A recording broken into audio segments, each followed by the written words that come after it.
Tonight's work session, the last part of it, we have candidates who have shown an interest in our advisory committees. We have 2 interviews scheduled for tonight. We have a total of 3 applicants. We have 1 vacancy on the ProStack and 1 vacancy on the Historic Commission. Start tonight with Ray Bagley, who has applied for the ProStack Advisory Committee. Ray? Evening. Hello. Thanks for coming in. Sure. Just give a little quick introduction on yourself, and we'll ask you a few questions. We'll try to hold this about 5 minutes. Okay. Yeah. So my name is Ray Bagley, 867 Eldorado Drive. We've lived here since 2004, I think. Obviously, I like the community. Occasional attendant here to town board meetings and the HOA meetings. I've always had an interest in contributing to the ProStack, but my job tended to require a lot of travel, so I didn't feel it was appropriate to commit to something that had regular meetings and needed attendance. But that's changed recently, so I think I'm able to make that commitment to make regular meetings and take this chance to make some contribution to the community. Great. Well, thank you. We appreciate your interest. Questions from the board? Don't everybody jump at once. Yeah, just so you've lived here for a while. What are you observing in terms of good, bad, or ugly? Well, I am very pleased with the advancements, the improvements we've made in trails and parks in the area. Yeah, I'm a pretty big user of the trails and parks too. I mean, we use the dog park multiple times a week, and so I'm very glad to see the development that we've done. And I'd like to move it. I'd like to be able to help further, particularly with bike trails and such. We've got such an established network of the paved trails through the neighborhoods. I would like to see more of the, off-road trails made available, find opportunities for that. And the linkage, I was very happy to get finally the Dirty Bismarck loop connected.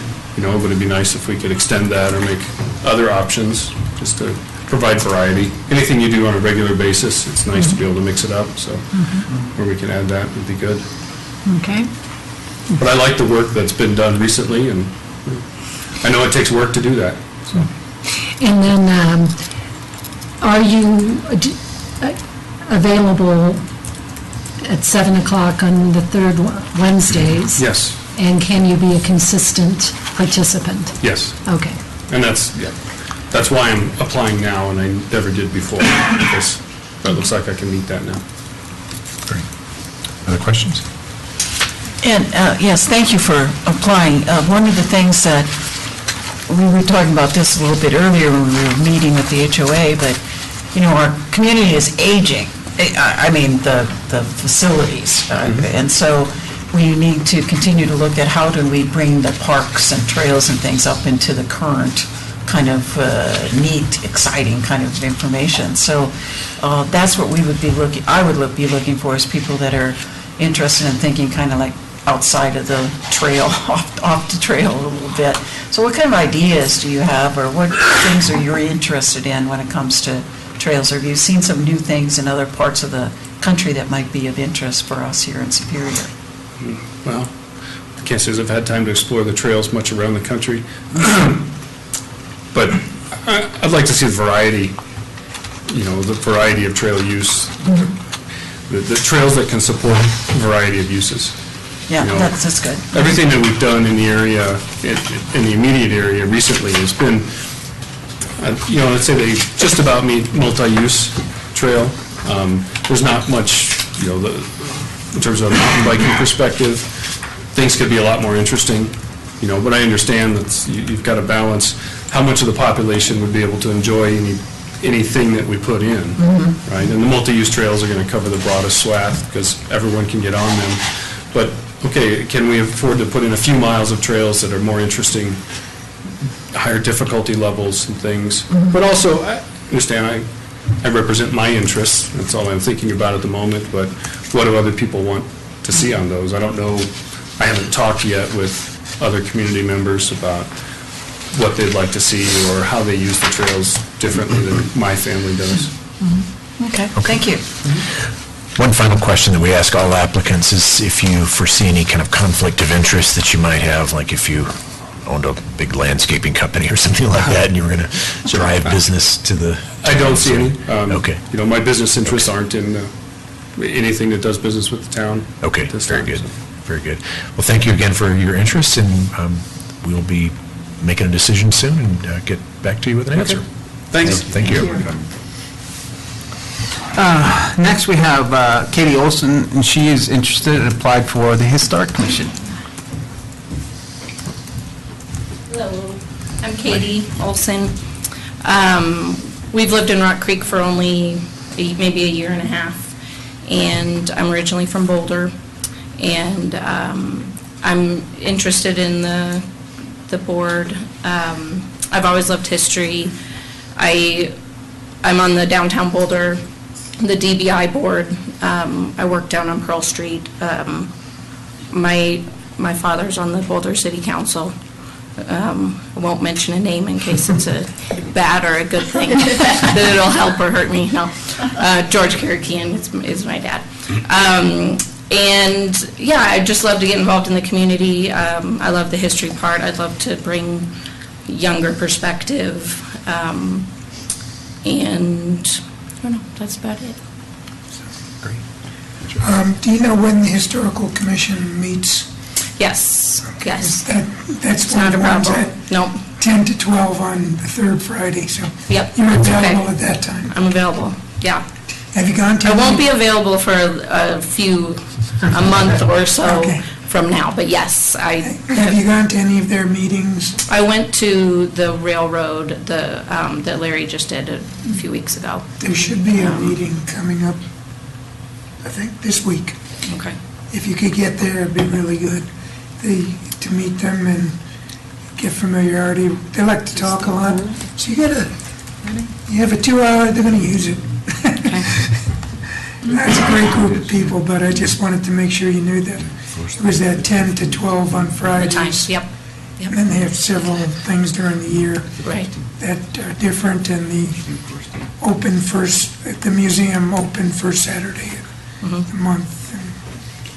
So all of that's good for you. Yes. Delighted. Yes. We don't have to get the Historical Commission, yeah. A youngster for the Historical Commission. Well, we That's just exciting. added one that was... Yes, we did. Vicki Cuthbert. Of a different, so we have a variety of ages. so Yeah, that's and good. my background in work, I managed my dad's gallery on Pearl Street, antique maps, historic photos. That explains the email. Yeah, maps and prints, yeah, so it fits to me, and I would love to be a resource also to That would be great. the commission for the things that we can do. That'd be good. Try to come Friday and meet those. They'd love to know some more about your background. I think they'd be excited. And then, and one thing which is great, your background and your experiences right now, there was a book written, published a few years ago about the historical town history, but now we need to really put that into current age publication. Right. And so that it can be made available like through Amazon or someplace like that. And so someone like you would be great help and assistance to get that done and to kind of spearhead those kind of projects. Because in the past, I know that was what was always valuable, to have people that are currently working in an area that would help advance a particular initiative that comes out of the historical committee. That's great. Yeah. Thank you. Okay. Anything else? Any perceived conflicts of interest? Just this in the next few weeks. No, that's about it. I would be available Okay. in, 6 weeks or something like that. Yeah. I mean, I'm doing 10 days, but then I probably won't be available for Yeah. a little bit after that. But no, I'm that Friday. It's it's once a month. I can handle that. The volunteer part would be, touch and go at the beginning of helping Sure. at the music, but I'm available. Yes. Sounds great. Excellent. Thanks for your Yeah, interest. thank you. Appreciate it. Okay. Scheduled the third interview, try to get it scheduled for the 26th, and then if we don't have any other applicants, we can What would be the committee that one's for? OSAC is what I'm told, so. Okay. Oh, one for each committee. Love it when a plan comes Okay. together. Good, okay, we'll adjourn the work session and reconvene here in 5 minutes. Okay, thanks. Just see.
All right, call to order the Town of Superior Board of Trustees meeting for May 11th. Phyllis, can we have a roll call, please? Sure. Mayor Cliff Folsom, Here. Mayor Pro Tem Deborah Williams, Here? Trustees Joe Cirelli. Here. Rita Dozell. Here. Elia Gagoras. Here. Chris Hansen.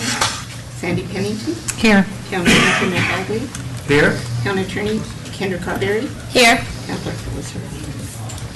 All right, thank you. Next is the approval of the agenda. Any changes to the agenda or? It's the smallest agenda I've ever seen in 9 years. There are You two want to items add on to it. it? Yeah. I move to approve the I agenda. second the, Okay, motion by trustee Sorelli, second by trustee Gregoris. All those in favor? Passes unanimous. Thank you. All right, next is reports, questions, and issues. We'd like to start on reports. Want to start, Steve? Trustee Giselle? Okay. Thank you.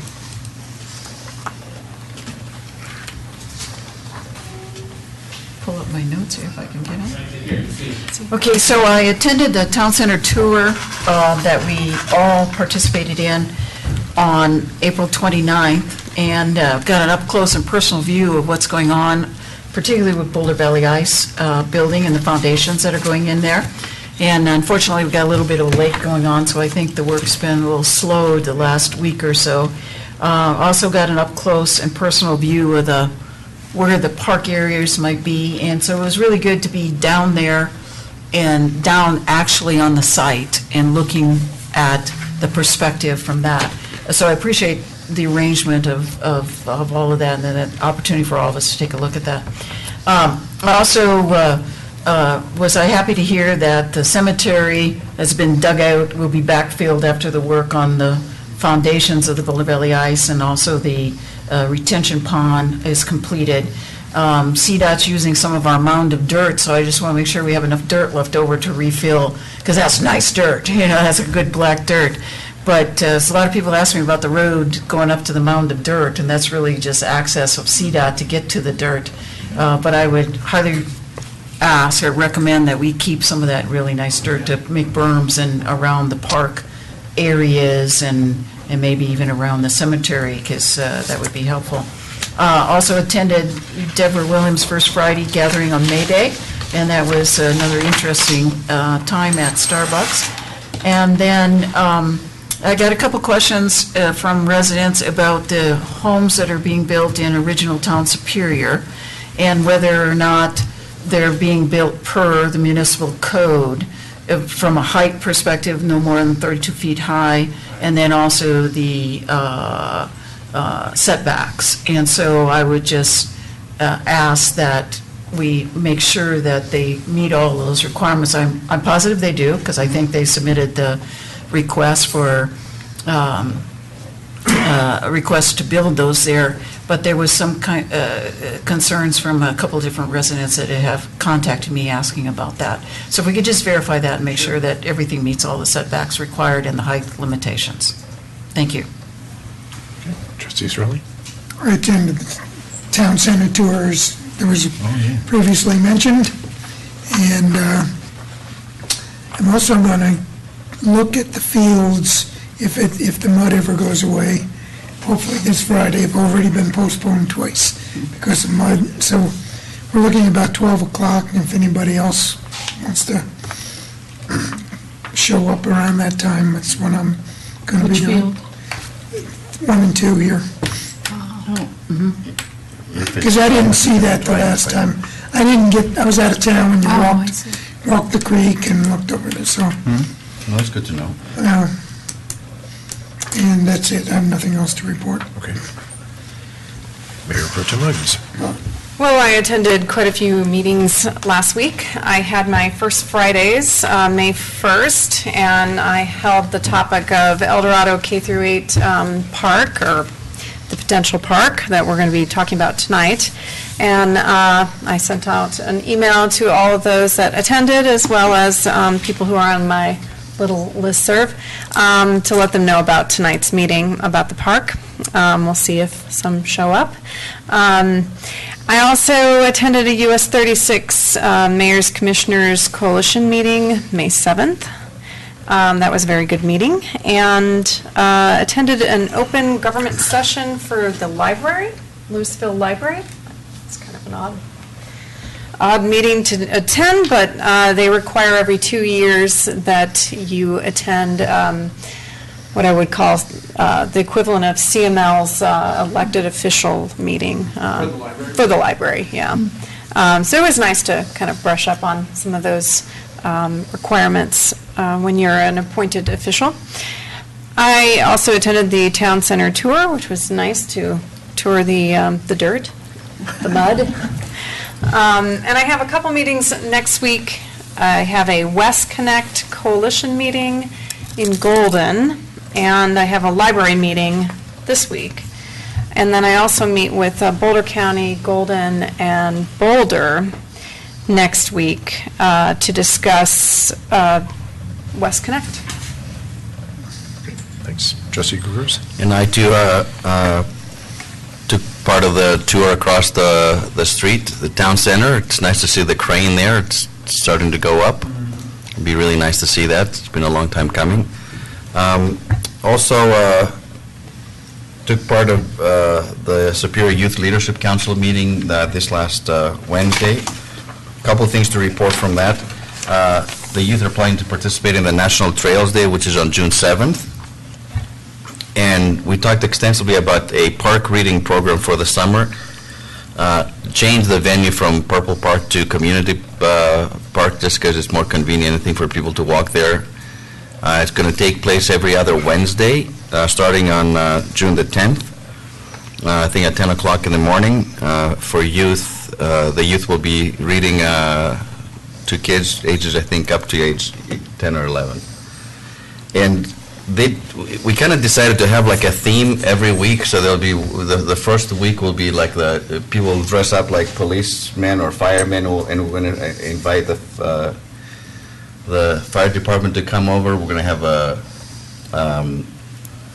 superhero day, like dress as your favorite Avenger, and have kind of books that are related to that genre, and a Disney theme, back to school theme, or animals, dinosaurs, and all that. So just to create an event, not just kids showing up to have a book read to them, but really participating in dressing and so on. So the next thing for them is really how to market this before school is out, both at Superior Elementary and at El Dorado. So the kids are very excited.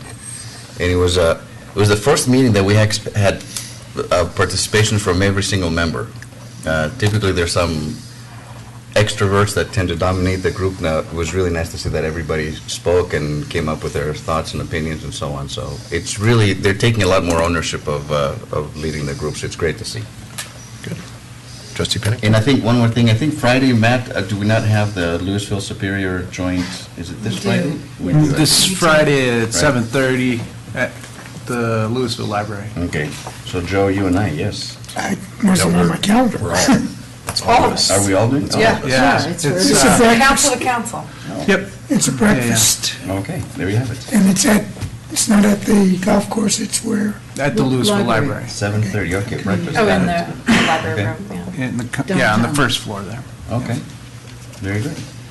Did town center tour as well, same report as everybody else. Thanks to the chamber and to Realtor Karen Geiger for the Superior wide garage sale. I understand there were 170. I was one of them, and it was a very successful day for me. I bet others have the same experience.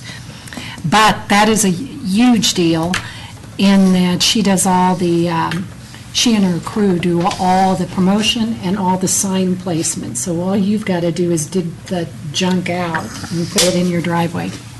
Anyway, so it's a great service. I think this is the only one this year, is that right? There's not Yes. going to be the September one this year. OSAC meeting this Wednesday, and they are aggressively preparing for the Sunday, June 7th National Trails Day. Emphasis on the Sunday, it's not Saturday as it was last year. And then I have the same question Rita has, got the same inquiries.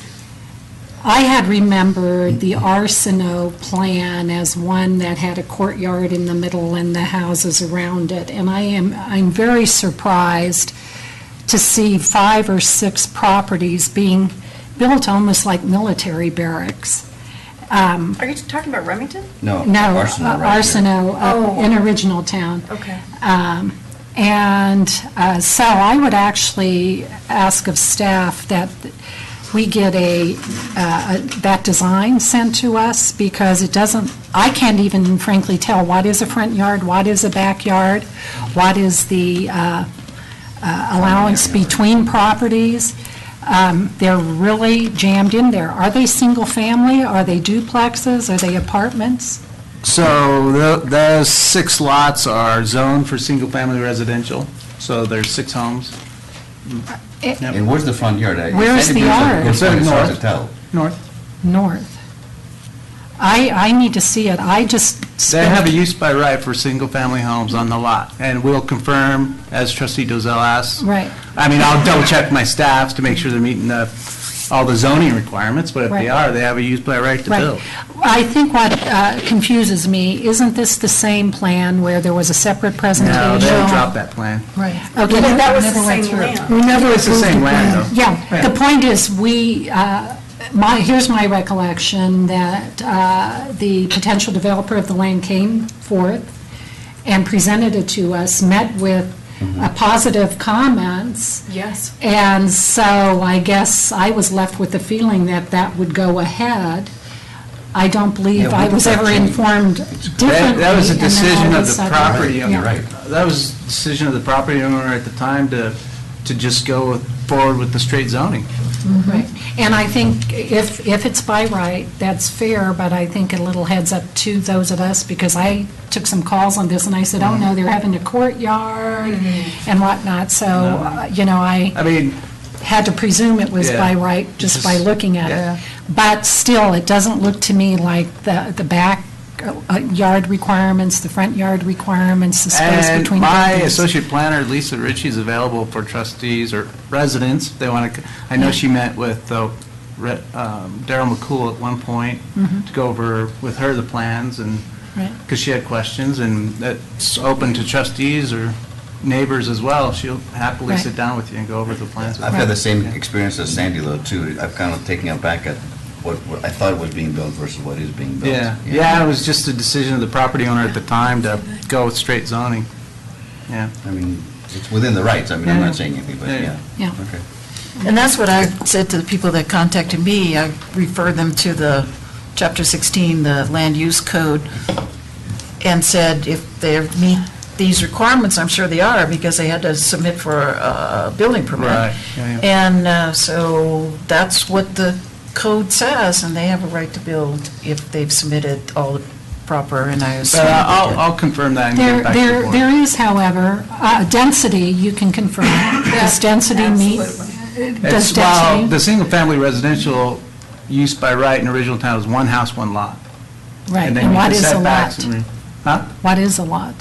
They're platted lots in They're original platted town, lots. and And those are each a lot, see, But what that's why percentage is the each one of footprint those, to the lot? The percentage of the home to the footprint, I would like to have it all documented. as long as it what the meets requirements the are. setback. I would suggest, Let's have all that come back to us. And the have a issue of report. conformity, because Yep. there is an issue of conformity as well.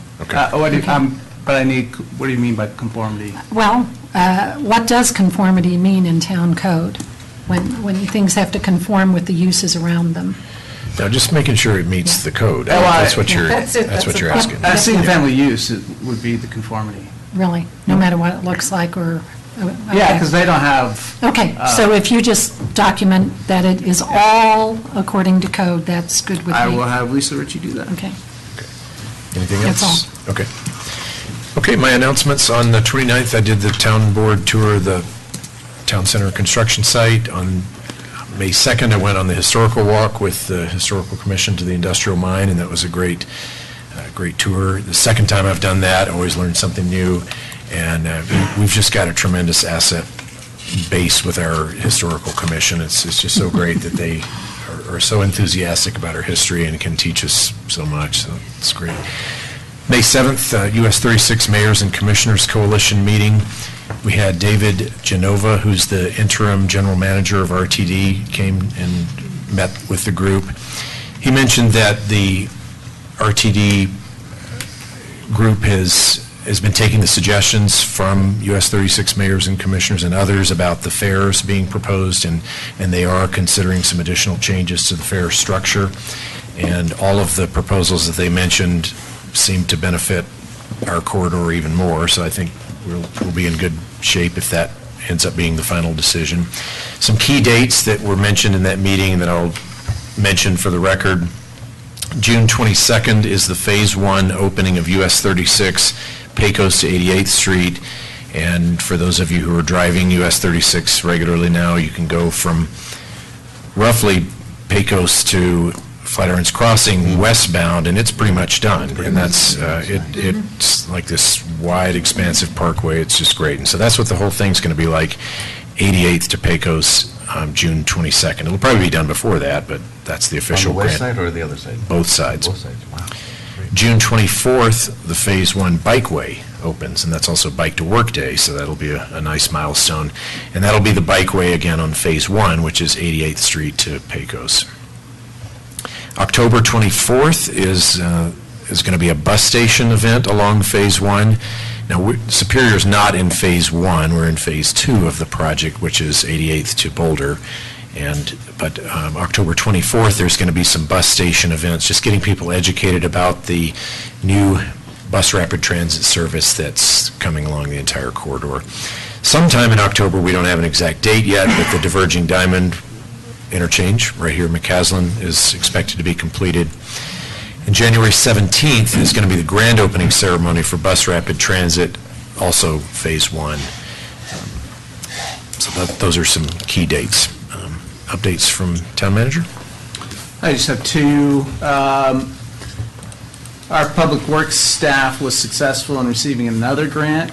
This one was for the flood mitigation project along Coal Creek Drive in the amount of $424,000. So Congratulations, that's awesome. They've Yes. been just doing amazing things It's as far as amazing. Did you say securing grant funds. along Coal Creek or Coal Creek Drive? For the Coal Creek flood mitigation project. Oh, okay. Yeah. The entire corridor. Right. Yeah. There's still a lot of money, Yeah, though. so we'll be able to use that to even extend the improvements further than we'd planned, so. Is this over and above the half that urban drainage is paying? Oh. Yeah, yeah. That's even more Yeah. significant. So I And wanted to that- thank Alex and his staff. What you for their just work said on is that. extend Huh? the improvements. Yeah, we'll right? be able to go further upstream than we had originally planned. So we're intending to spend everything the town budget? Mhm.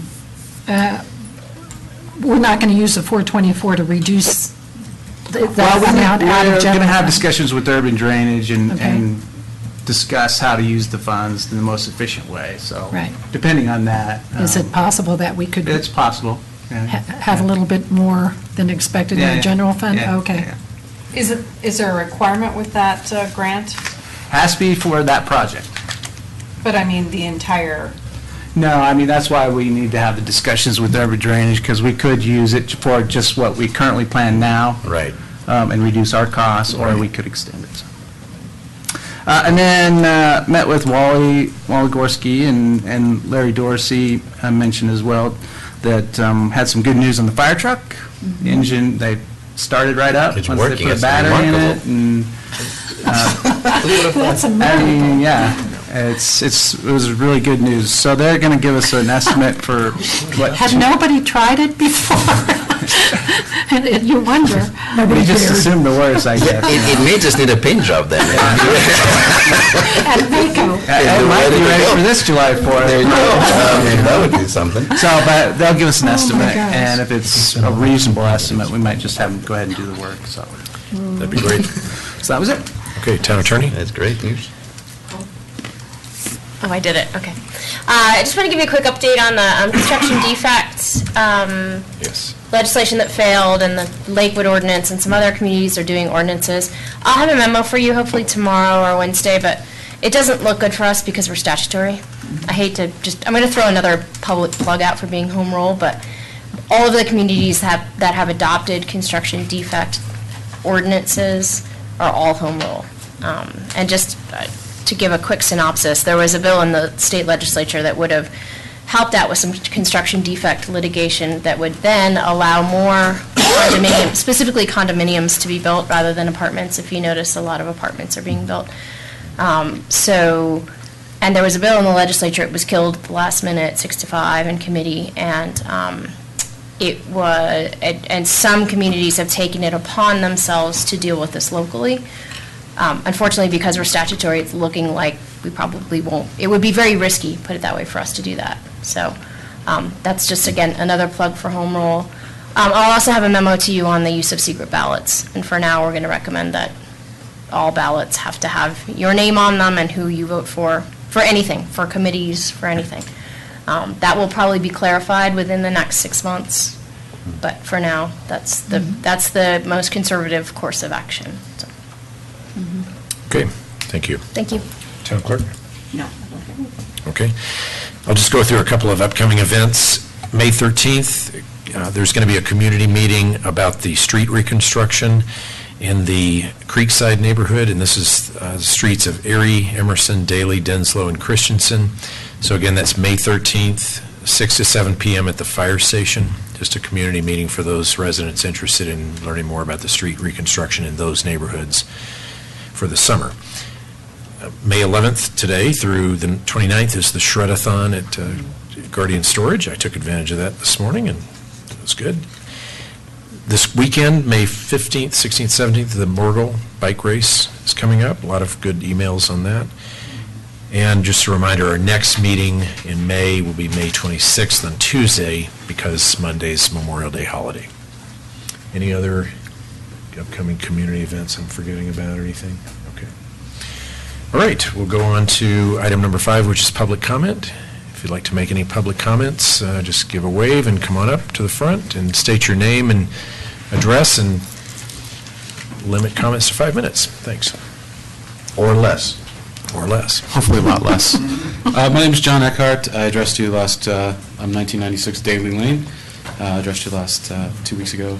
Wanted to thank you for taking an interest in my problem, and wanted to update you that engineering did come to the site. It was actually a very opportune moment. Alex Arnejo, I believe his name is, Jason Murray, and David Heinrich were there. It was actually raining that day quite a lot, so they got to experience firsthand all of the various water features on my property, including the drainage that we've installed that seems to be working quite well, and the drainage in the curb that seems to be kind of working, kind of not working, definitely pooling. You know, they had a couple of recommendations for the property. We're going to go ahead. We're doing a landscape project right now, so we'll make those improvements now. And I'm working with Alex on sort of a summary of what those are, those recommendations. And I think, you know, overall they were impressed by how much water was staying at the top of the hill. And they thought maybe there was another source for that water. But they couldn't confirm or deny anything. You know, it was more like, hey, let's open up this road and see what's going on here. So, so that's going to be the status of it. When I finalize that with Alex, I'll forward the final minutes, if you will, of that fact-finding survey, or that fact-finding mission to you. And I guess some of this will have to be kind of determined at the time of construction, which seems like a little bit of a tight window almost. But anyway, since I brought it to your attention last week or 2 weeks ago, I wanted to follow up. And I wanted to thank all of you for your attention. So, thanks. Thank you. Thank you. Additional public comment? Okay, seeing none, we'll move on to presentations. Superior Chamber Commerce update. Welcome. Good evening. Thank you, Mayor. Heather Craycraft with the Superior Chamber of Commerce. I wanted to officially extend an invitation to our annual dinner. Hopefully many of you received them in your box today. A few of you received them in the mail, hopefully today.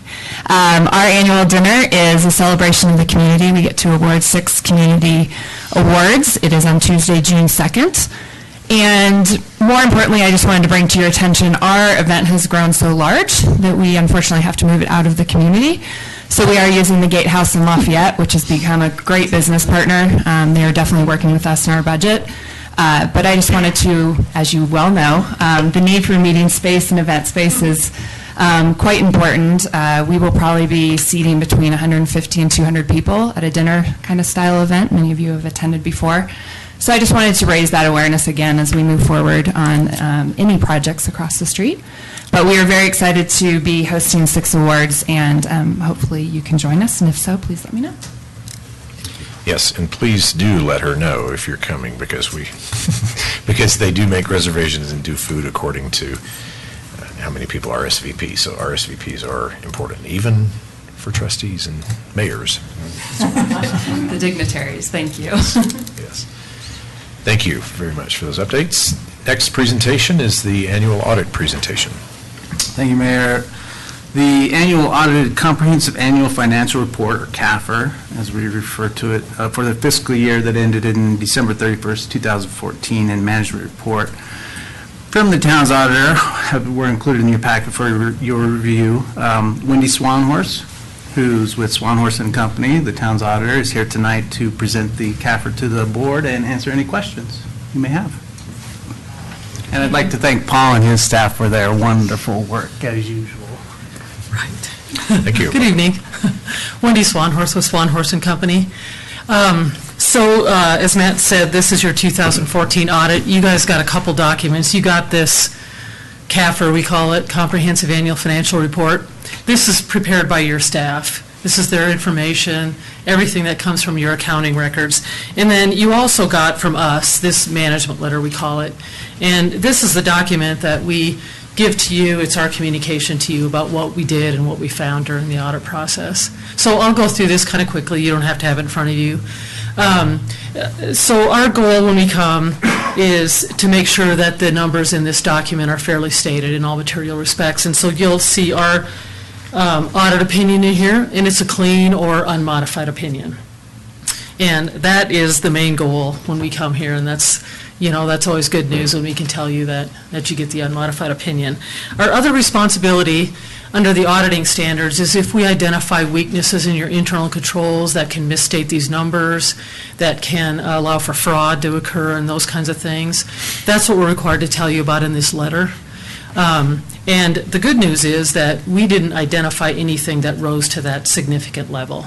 We always talk about certain things that maybe can be improved, but in general, your internal controls are good. If we make a lot of audit adjustments to your books, that's always an indication that there might be a weakness. Disregard. Okay. If we make adjustments to the books, that might be an indication that there's a weakness, but we didn't do that. We made one adjustment, and it was sort of an unusual thing that related to the town center project. So all good news. Like I said, your accounting records are in good shape. Your staff does a great job, and because there's no comments in here, that's a good indicator that things are working the way they're supposed to. As far as financial condition, I won't go through anything in this report unless you have questions, but your financial condition is good and really nothing that triggered an issue from us from a financial perspective.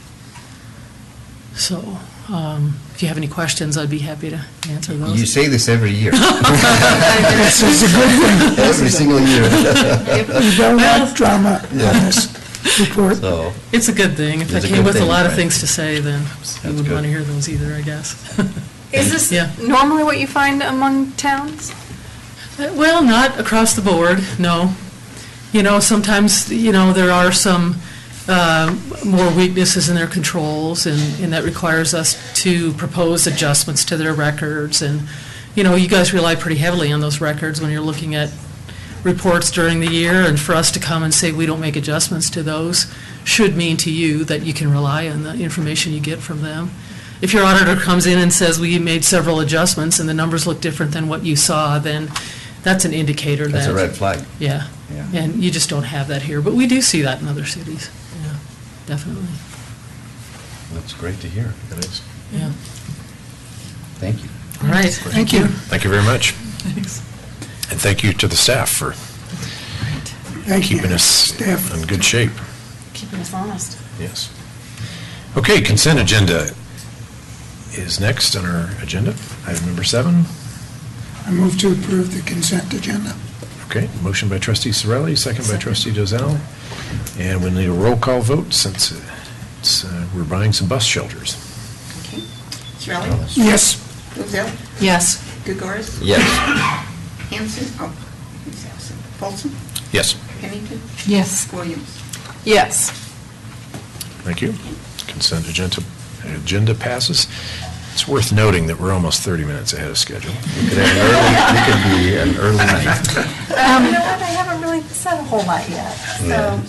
I would Okay. like to ask About a half hour. a question, though, regarding a consent agenda item, which I didn't pull, but I noticed that the one for a wedding reception actually reserved Community Park all day that day. Do we do that very often, where something's reserved all day? No, typically, we don't have many events in the parks to begin with, but they're usually not all day. But if you look at the map, it's not all of Community Park. It's a section kind of off to the west. It's that big open grassy field off to the west. Right. Isn't that where soccer's played? Well, they need to set up, so that's why they, Yeah, they're I going to know. be setting up for Yeah. the. Yeah, that's but why. it just It's not surprised me. programmed space. It's more of drop-in space. Oh, okay. For Yeah. soccer Okay. and so on. Okay. Item number 8, discussion of community-wide EcoPass program. I can kick that off since I'm on the EcoPass Yeah. committee. So EcoPasses are used extensively in many parts of Boulder County. CU, the University of Colorado, is probably the biggest customer for EcoPasses. All students, faculty, staff get a pass. Many businesses, neighborhoods, school district, and even some entire towns such as Netherland and Lyons, all residents get EcoPasses. That's a fairly new program for them to give EcoPasses to the entire towns.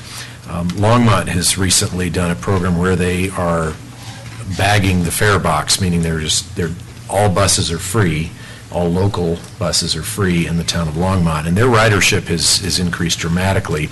And so they concluded that price was a factor, even though local fare is $2 or $1 or $2. They've definitely increased ridership because people aren't having to pay that in Longmont. So while the EcoPass program is very successful, the feeling among some leaders is that the program is kind of reaching a plateau.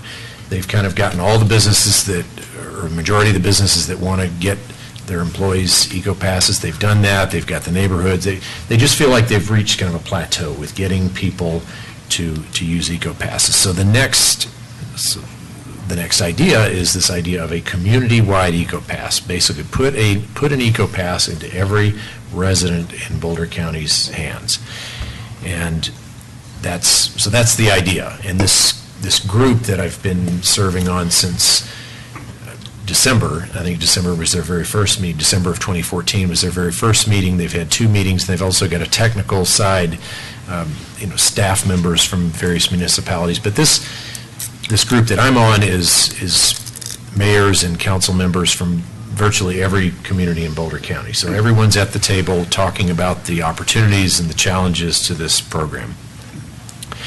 I think for Superior, our concerns are that we've got limited number of routes that run through town. We've got Call and Ride, which we had, it went away and it's coming back. That could help with increasing some ridership. The other issues, the routes that we do have through town, if you look at a lot of the buses, they're empty, or 1 or 2 people, and that's pretty much any time of the day. So not a high usage in our community. So our question, as a board, is will putting an EcoPass in the hands of Superior residents, will that increase transit usage? Will it be a benefit to our residents? And so where this committee is now is they want to study it. They need to get some consultant study engaged to be able to get some data, and because one of the more immediate next steps is going to RTD and saying, hey, here's some real hard numbers. Is this something you would even consider? Because that hasn't even happened at this point. RTD may say, that's just a colossal undertaking and might not work. So but to do that, they've got to have some studies take place. And so they're asking each member of this working group whether they would be interested in contributing funds to fund a study. City of Boulder and Boulder County are going to fund the majority of it. It's in the $150,000 to $200,000 range is what they're projecting needing to spend, leaving an additional $50,000 or leaving a remaining $50,000 for all other communities in the county to come up with. And some, I imagine, will come up with zero, and, and some will come up with a little bit. And it'll probably vary depending on size of community, would be a logical thing. We're one of the smaller communities in town, so they're asking for an answer by the end of May, and so I asked this to be put on the agenda just so we could discuss it as a board in a meeting and say, is this something we're interested in? And I think we're definitely interested in staying at the table. That's pretty much a given, and I intend to stay at the table with those discussions. But do we want to contribute money to it? Mayor Pro Tem Williams. So why isn't RTD spearheading this study? I mean, it's to their advantage, not necessarily, they're getting the revenue ultimately, right? And we already pay RTD a sizable amount for the services that we get or don't get. And we as a town are now subsidizing RTD's revenue, or at least we're subsidizing a study to help them with their revenue. I think from their perspective, it would increase ridership dramatically, and it would increase their cost dramatically. And they're wondering, can we keep up with that increased demand? And will the money that would come in from these EcoPass sales, this would to pay for EcoPasses for everyone would be a tax of some type. It would be property tax, sales tax. Some type of tax has got to be employed to pay for this. And so that's part of this working group's effort, is to figure out, what would it cost and how would it be paid for. But to your question, I'm not sure RTD sees it as a benefit. Yeah, you totally answered my question. We really are doing exactly what I just mentioned. Yes. Mm-hmm. We are subsidizing for RTD. We are helping RTD do their own study and paying for it. So why would we want to do that? Why does Boulder County want to do it? Why does Boulder want to do it? They want to get more EcoPasses in use. They want to get more people out of cars. Reduce vehicle miles. I can see why Boulder wants to do that. In Boulder County. I can see that. And reduce traffic. Yes. Et cetera. But with that comes problems. For example, oftentimes our parking right up here is pretty filled to capacity. Sure. So I think the issue really is service. If you're in Boulder, you get service, and it makes sense to ride the bus and not drive your car. But when you're in Superior, you're not getting service. So I question giving money for this study. Unless there's any possible way that it could show that Superior needs more services.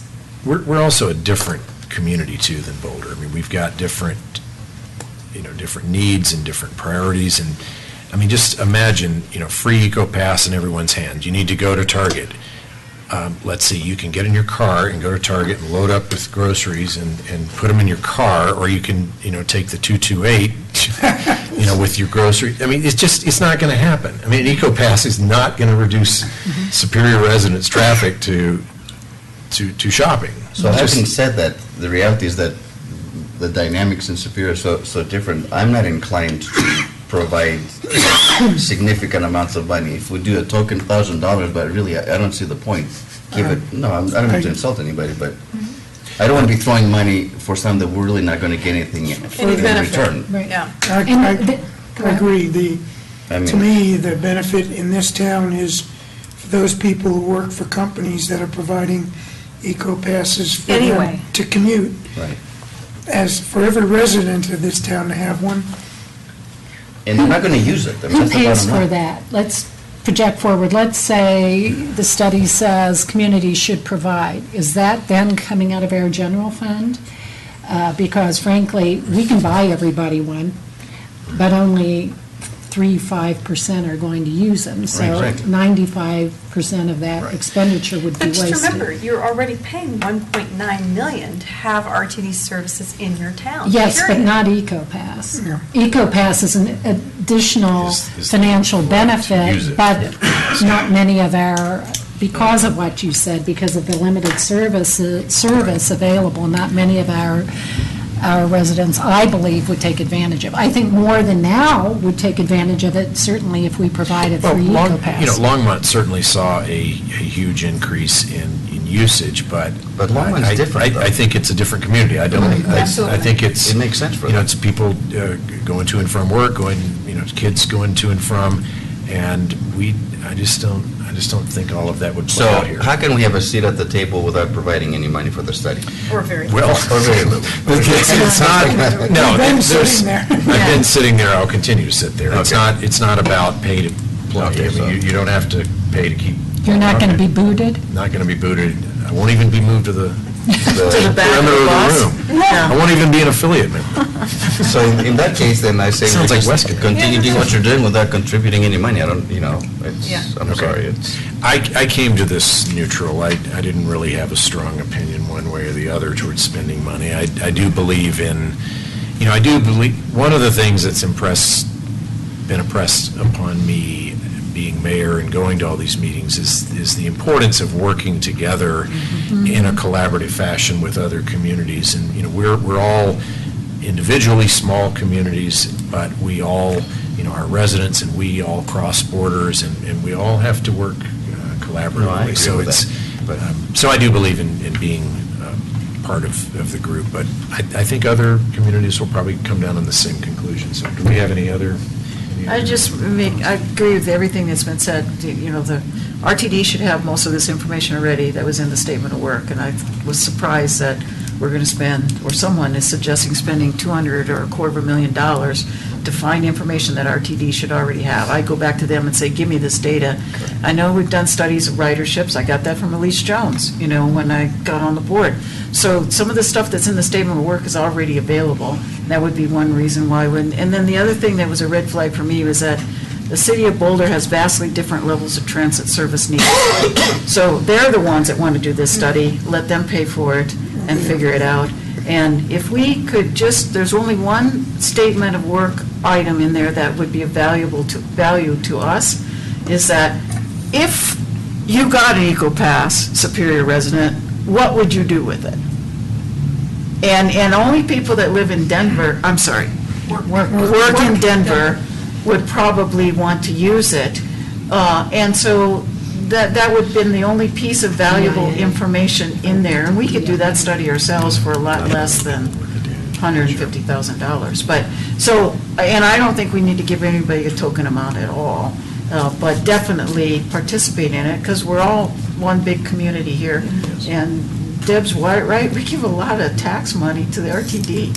They should be doing this stuff for us, instead of we having to do it as a study and provide it back to them. And actually, that's how they came up with pulling the call and ride, because they already did the studies on the ridership for the call and ride, and shows that we were the lowest participation. Right, I'd like to see more faces in our bus stop things that we just paid for tonight in the consent agenda before we get too excited about giving everybody an EcoPass. And one last statement I'd like to make. I remember when I first got elected, almost like 10 years ago, I had a citizen pull me aside before my first meeting and said, now, you're up there, you're making decisions about spending the town's money. Think of it as if it's your own house budget's money whenever you make those decisions. I've never forgotten that. So you can say, well, what's $5,000, $10,000? Yeah, go ahead and do it. But, every penny counts, every dollar counts. I think in this case, it's one of the few times I would say no, because I wouldn't do it in my own household, I guess. It'll plant us 5 to 10 new trees. At least, yes, exactly, so. Good, okay. Or a shell connection. Thanks for that discussion, and I've got my direction. Okay, we'll move on to item number 9, Park Design Review, El Dorado K-8. Thank you, Mayor. The park design for the site located north of El Dorado K-8 has been updated since your April 27th discussion, and construction costs have been included. Bill and Shannon with Design Concepts are here tonight. Thank you for their time to just review with the board the updates that have made and answer any questions you might have and seek direction moving forward.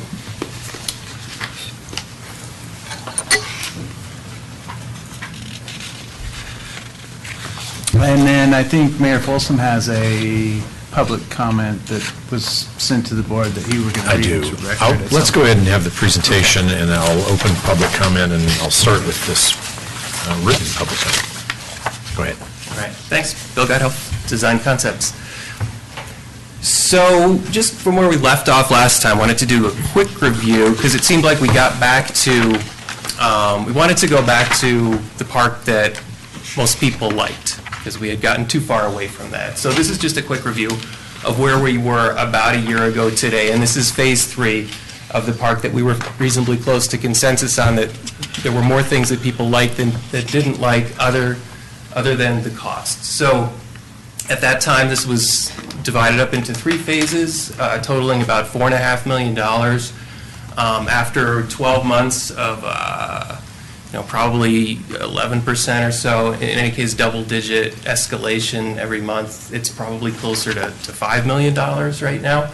So, but the basic things that helped this park to work really well were the loop drive that overcomes your distance from South Indiana Street and overcomes the grade difference between the east side of the park, and sort of getting up into the heart of the park gives you a really nice entrance front door, and also helps a lot with the school connection and feeds into the cross connections.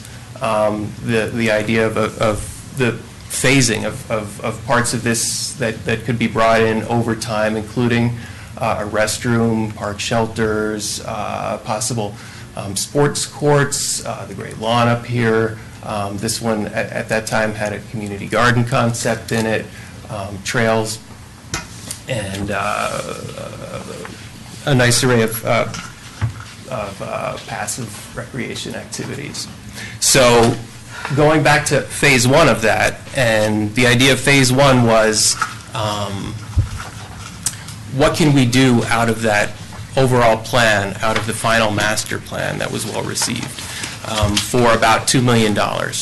And it turned out that with $2 million, where we were really getting was mostly infrastructure. It was mostly the grading, putting in the loop drive and the parking, getting all of the future utilities roughed in, getting the irrigation for the full build-out, some of the lawn, some of the landscaping, but really most of this serves as outlines for the future development, and you're not getting a whole lot of your real park amenities in Phase 1 just because it doesn't fit into that $2 million threshold. So what we wanted to do today was come back to these ideas and say, what can we get? Of the things that we really liked about this plan, how far can we get toward that in a plan with a much smaller overall cost, and where we can get closer to the final product in a Phase 1 that's not too much over $2 million. So that was the exercise that we were trying to achieve. And part 1 of that was going back to this loop drive that gets you into the park, that gets you close to the school connection, if you should so choose to use that as an alternate drop-off. But even if you don't, it seems like the best way to get into the park and to provide parking and to overcome these grade changes. It gets all of the trail cross connections. So from west to east, from north to south, nice concrete multi-use paths. The main loop in the main part of the park, it's about 1/3 of a mile, so it serves as a nice exercise or strolling loop for a lot of people. And then it's just sort of setting the stage with a nice-looking park that looks like a finished park at the end of Phase 1, but also sets the stage for other possible developments that are sort of designed in but don't have to happen right away. And it can look finished and nice without all of those things happening at once. So to start looking at what some of those things might be, we heard about this park should have or should be planned, or a restroom should be planned for this park at some point. So having the restroom off of this loop drive is an ideal location to serve the park and to not be in anybody's direct front Can I yard. stop you for a quick Sure, second? sure, go ahead. I'm having a difficulty with these layouts here and the information that's on each one. The information that the legend and the phase estimate seems to be kind of incorrect on most of them. No, I know, I'm going through all of them. But if you look at Phase 3, the Phase 3 estimate is $1,100,000, but yet on the bottom, you say this is the park we came closest to consensus on last year, except for, I mean... It should say plus one. Yeah, it's confusing, because I'm thinking, well, wait a minute, if this phase, and if you go, the costs don't correlate, I know. Yeah, so, okay, let me, I can clarify that real quickly for you. Okay, great. So in the three-phase process, Phase 2 was around $2 million, Phase 1 was around $2 million, and Phases 2 and 3 were roughly $1 million each in that neighborhood. So this number, 1.1 million, is an additional. was Phase 3 only. An additional on what, though? An additional over Phase 1. So Phase 1 was just under $2 million, which got you this far. Which Phase 1? There's another Phase 1 here that says 2.4 Well, look at million. the date on the bottom of this says May 2014. This was reviewing where we were a year ago. So a year ago, we had the three-phase park that was a total of about $4.5 million. Throw those front ones out and just go to the back. The Hey, last Bill, two. as you go through them, Yeah. would you tell us how they're additive? Yeah, so let's start back at the beginning. So this is the old plan. This is Phase 3 of the old plan, and the old plan, today's dollars were $5 million total. Phase 3 of that was a little over $1 million. Phases 1 and 2 were the remainder of that. So we didn't get to this level of amenity without going through the first two phases. But it's misleading when you read this. Well, don't read that one because that one. I know, but when you that have one. residents look at this, I had a resident look at it, and they were like, oh, that's, Phase 3 here is only 1 million. Why don't we go with that one? Yeah. But you need to explain to them that that's why it's called Well, I Phase know, 3. but It's not, it is Phase 1 confusing of when you go through each one, because there's another Phase 1, and it says 2.4 million, and there's like nothing on it. So you understand where I'm coming from. It seems, it doesn't logically follow very well. Yeah, I don't want to take these out of I mean, so we're sort of taking these out of context. This is the old drawings, the old presentation, and all of it, none of this stuff changed. I didn't update it for today's presentation. I just put it in as a review piece. So I should, if we use it again, we should present it as all three phases and the totals with each phase so I that don't they think we total should up at the do bottom. present it again. Let's go move on to the one we want to review tonight. Yeah, there we go. There you go. So for today's Phase 1, where we're trying to recapture some of the excitement that we had in the old three-phase plan without the sticker shock. So Phase 1 of the current plan is roughly $2.4 million to get to that, to get to this point. There, that's what I'm talking about. Yeah. That is the sticker shock we're talking about. 2.4 million for this layout right here. Is way different from what I saw before when we were looking at it, and it was under 2 million. Yeah, it was just under, it was 1.9 something. Right. But So that was from over a year. That was 2 years ago. I have sticker shock right now because I see no amenities, and now it's gone up to 2.4 million. And Bill, will you point out the differences between those two? I mean, you have more sod on the east side, and you have concrete trails, and what other? Yeah, so the old Phase 1, these are old numbers that we would have to escalate for today's date. But what's going on here is we have, the loop drive is the same, the utilities that are buried underground are the same. The school access walks are the same, and those are concrete. But in the park itself, you really have very little. So you have a little bit of sod at the south end of the park and some landscaping. The rest of it is crusher fines, sort of phase one temporary, not temporary, but phase one minimal trail system, and really no amenities. Most of it's going into grading and just preparing the site for the next two phases. Versus a fairly complete park. It doesn't have a lot of amenities, but it does have the concrete trails that we know are important. It has all the utilities and grading and the park there, but the complete through trail network, a larger, much more usable great lawn, which didn't happen until phase two, I think, in the old plan. So your big green usable space comes in phase one under this plan.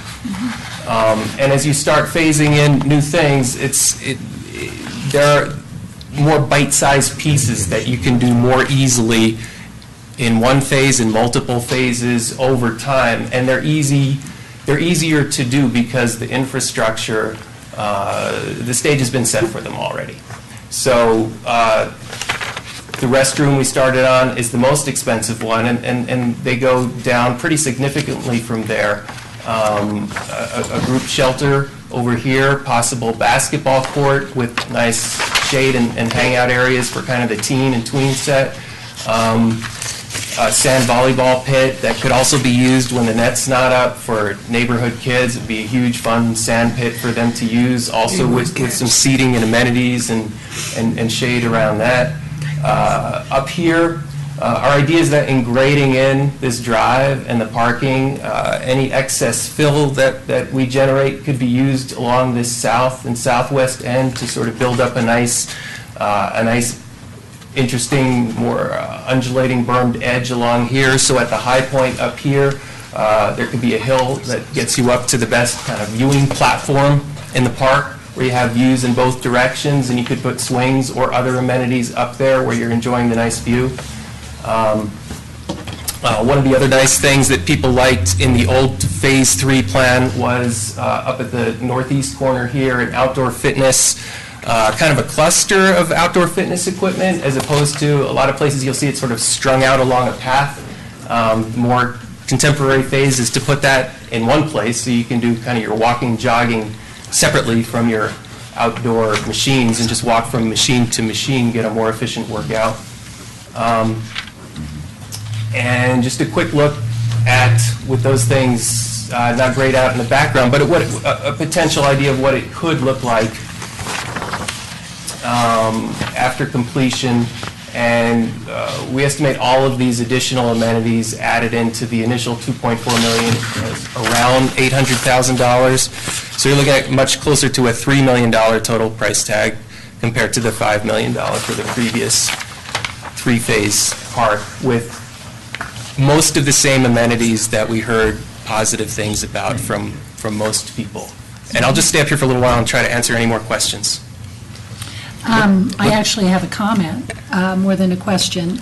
I actually think, if you recall where we left 2 weeks ago, we returned to phase one, and we said, this feels much better than the, what I call the fixed alternative. The fixed alternative was, what does 2.2 million buy us, over and done with, right? And this is a feasible plan. So I'm appreciative because you anticipated a lot of what I thought I was just going to have to bring to this meeting, which is fundamentally when a community wants a park, first and foremost, they want an expanse of green. Phase one of the old, while it was a nice starting point, you required phase two pretty quickly to have any play space for kids to play on. This one incorporates it in phase one, so I really appreciate the thought that went into this. I do have a couple of suggestions I would make, having trudged through the mud today and walked the whole lot. And giving me my famous little Joe, I'm going to drive you nuts, I'm just warning you. Let's, why don't we do public comment? And Okay. then we can get Okay. into a full round Great. of questions from the Okay, good. board, and, because I'd like to incorporate any public comment questions. So before we start public comment, I want to start with a written public comment that was sent to us and requested that we read it into the record, which I'll do now. And this is from Mr. Kevin Ryan. Dear Mayor, Mayor Pro Tem, and trustees, thank you for considering the revised plan for El Dorado School Parcel Park this evening. The design under consideration tonight represents a significant improvement over the designs considered on April 27th. This park is beginning to shape into a park that the 1,300 residents south of Colton have desired for many years. Unfortunately, my travel schedule precludes me from being in person, but I wanted to share these comments for your consideration. Bullet point number 1, a phased plan is necessary as it strikes an appropriate balance between a limited budget and a park which will eventually be on par with the other parks within Superior. While all amenities may not be available in the initial phases, a plan that layers in shelters, restrooms, and advanced amenities like net climbers will allow for this community to enjoy the park in the near term while looking forward to future enhancements. Bullet point number 2, the inclusion of a parking loop with 49 spaces is very much appreciated. While the construction of this roadway and parking enhancements is necessary, I respectfully request that the budget identification be separate from the school parcel park budget. Members of this board and the community have been comparing this budget, which is inclusive of the roadway enhancement, to other parks recently developed within Superior. While the source of funds may be identical, a roadway enhancement is not a park development, and this comparison is inequitable. Consider, for example, the recently approved curb drainage improvements off Coal Creek Drive at 4th Street at the southeastern corner of the parking loop should not be a part of the school parcel budget. In other words, the budget may be characterized as follows. Phase 1, school parcel park, 1.6 million. Phase 2, school parcel park, 800,000. Phase 3, school parcel park, 800,000. Roadway enhancement, 800,000. Final bullet point, I understand that ProStack may also present an option for consideration that changes West Torrey's Peak to allow for parallel parking on the south side of the street. The existing steep slope, natural curve, and heavy car volume make this residential street significantly dangerous as is. We have observed multiple car accidents on this road over the past few years and have been fortunate no children have been injured. Adding parallel parking and encouraging traffic on this street will only add to the existing danger. The additional of a parking loop with overflow in the school lots or on El Dorado is sufficient for this neighborhood park. The community south of Colton and west of El Dorado is unified in our desire to see West Torrey's Peak become a safe and accident-free residential street. Please discourage ProStack and other stakeholders from designs that would increase traffic on West Torrey's Peak Drive. Thank you for your consideration, Kevin Ryan. Okay, we'll take additional public comment as you'd like to. Please come forward.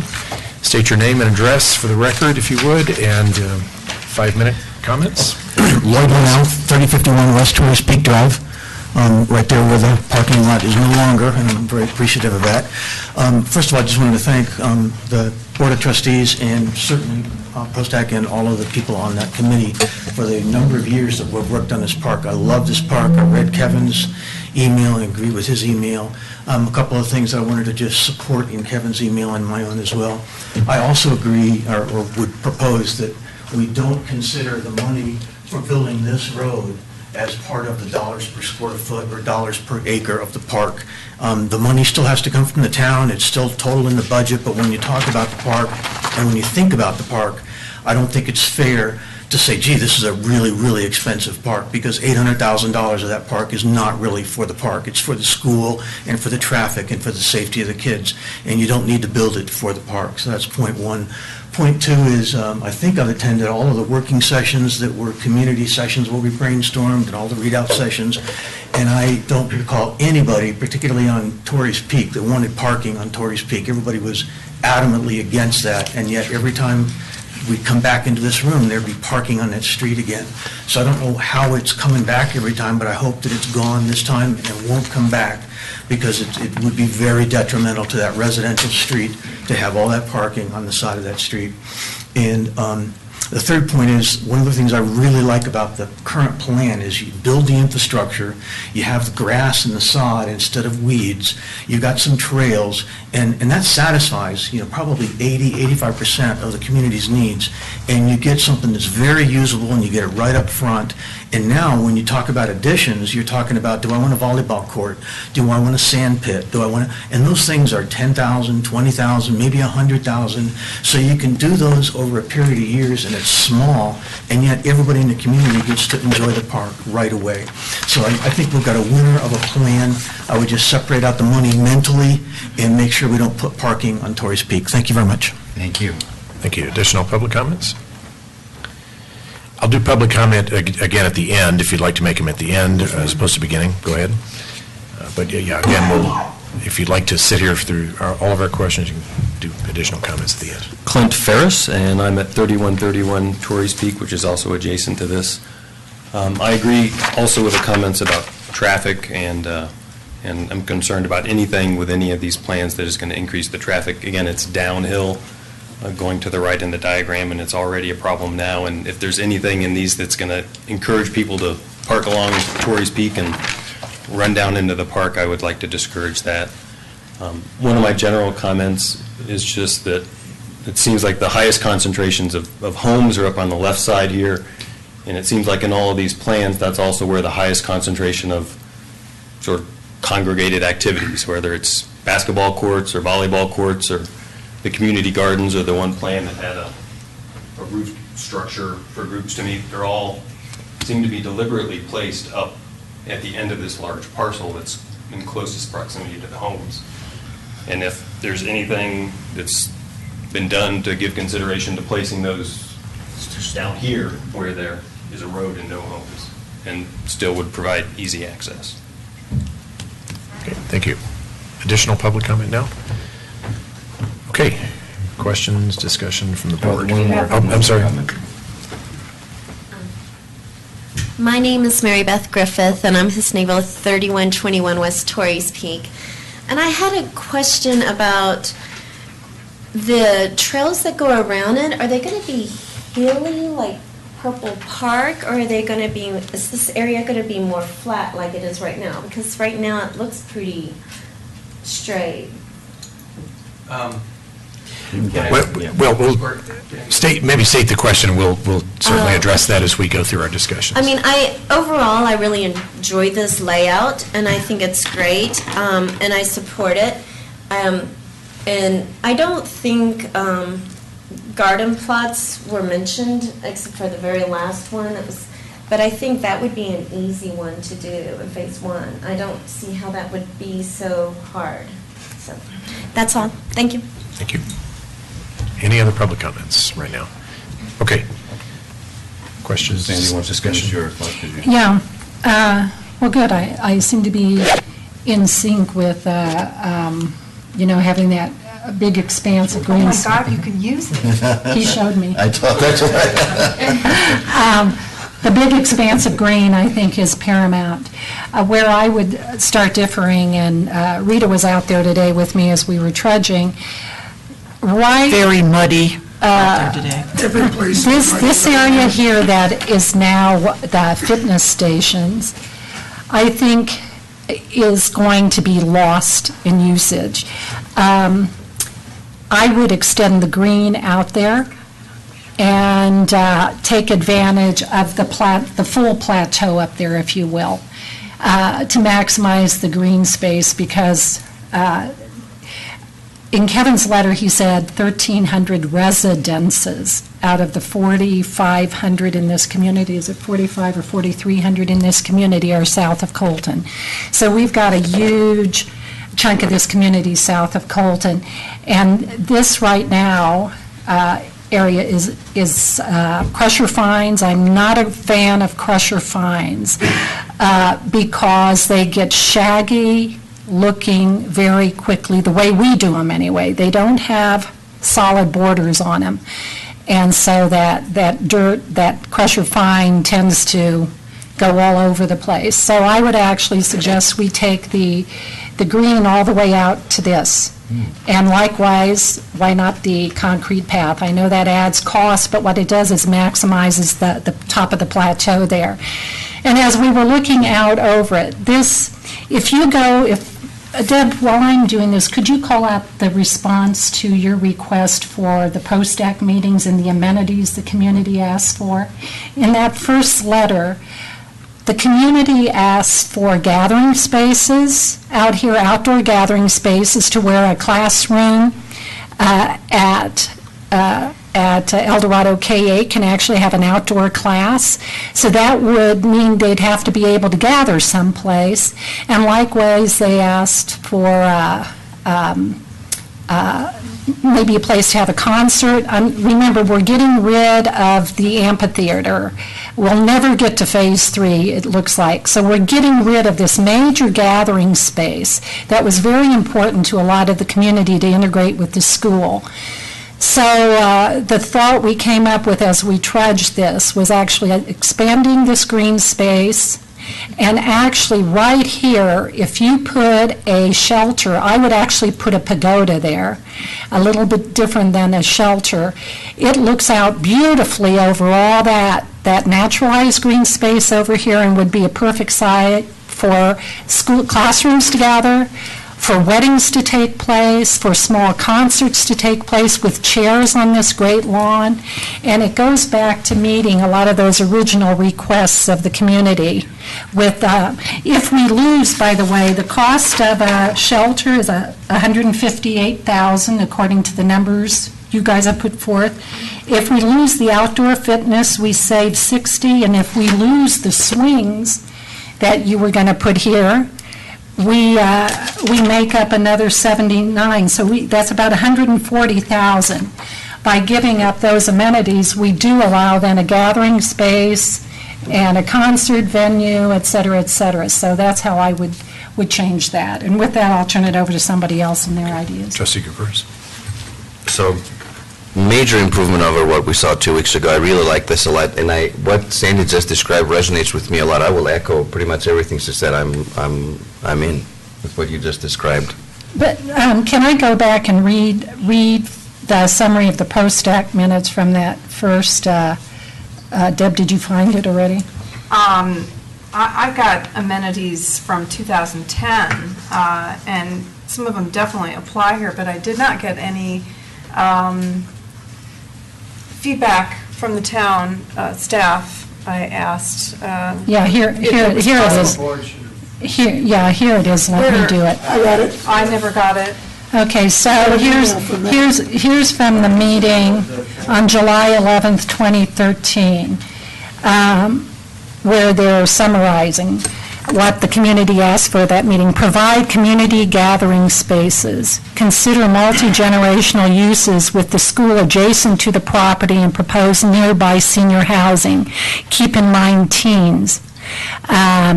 Consider an event pavilion that can house performances such as bands and plays, perhaps where a wedding may occur. Combine student educational opportunities with the park site. Consider an outdoor classroom. Include clustered seating for groups. So if we do that, if we take advantage of that full length of that plateau and put something there, one, it's a beautiful site that overlooks this whole naturalized area. You don't see Indiana from there. You just see straight into that green.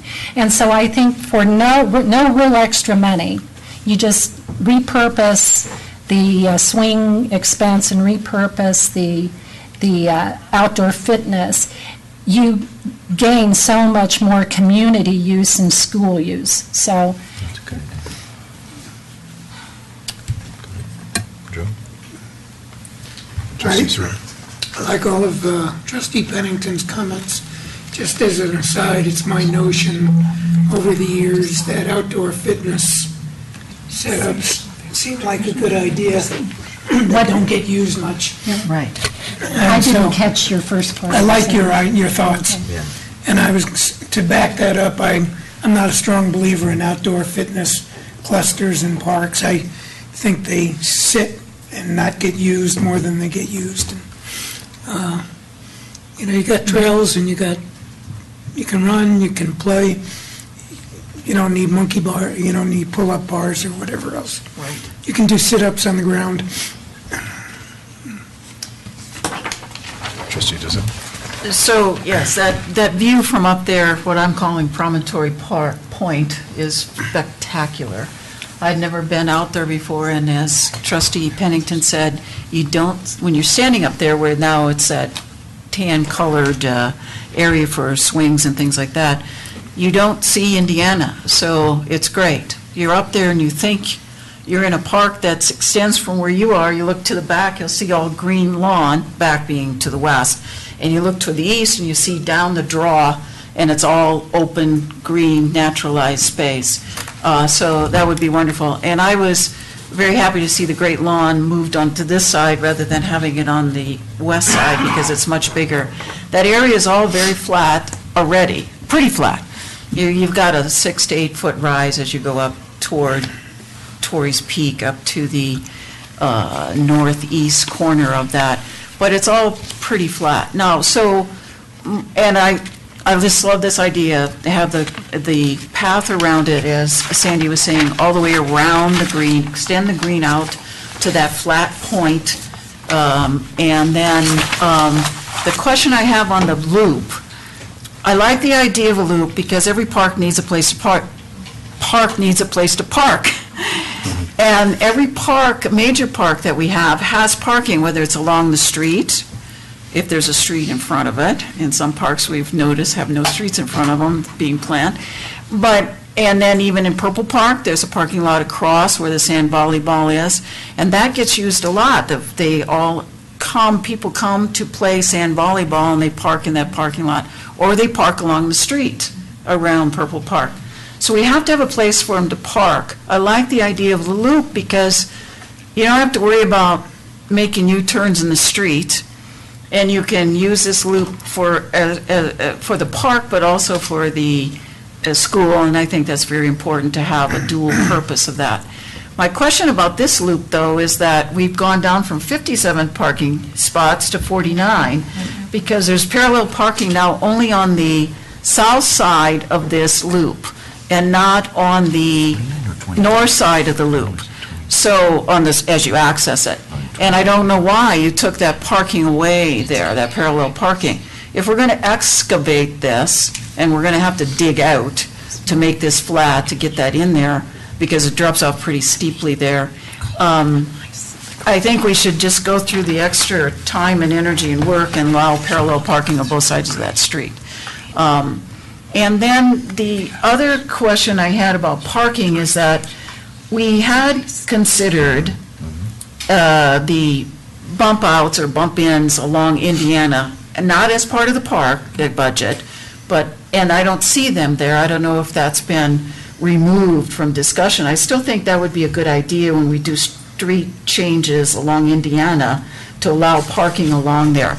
Because if you do end up having a major event, when I say major, I'm talking about a family gathering, possibly a small wedding like happening in Community Park in next month, you're going to want those extra places to park. So along Indiana, that would be very good. There was some concern, that's again where I'm saying there were 3 places where there were 8 parallel parking spaces all along there from Torrey's Peak down to El Dorado school access.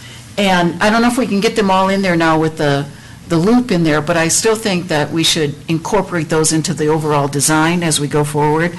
Because, you know, there was concern about making a U-turn, but if you have the loop, you can go in there and come out, and you can have a 4-way stop there, and it would work pretty well to have that there.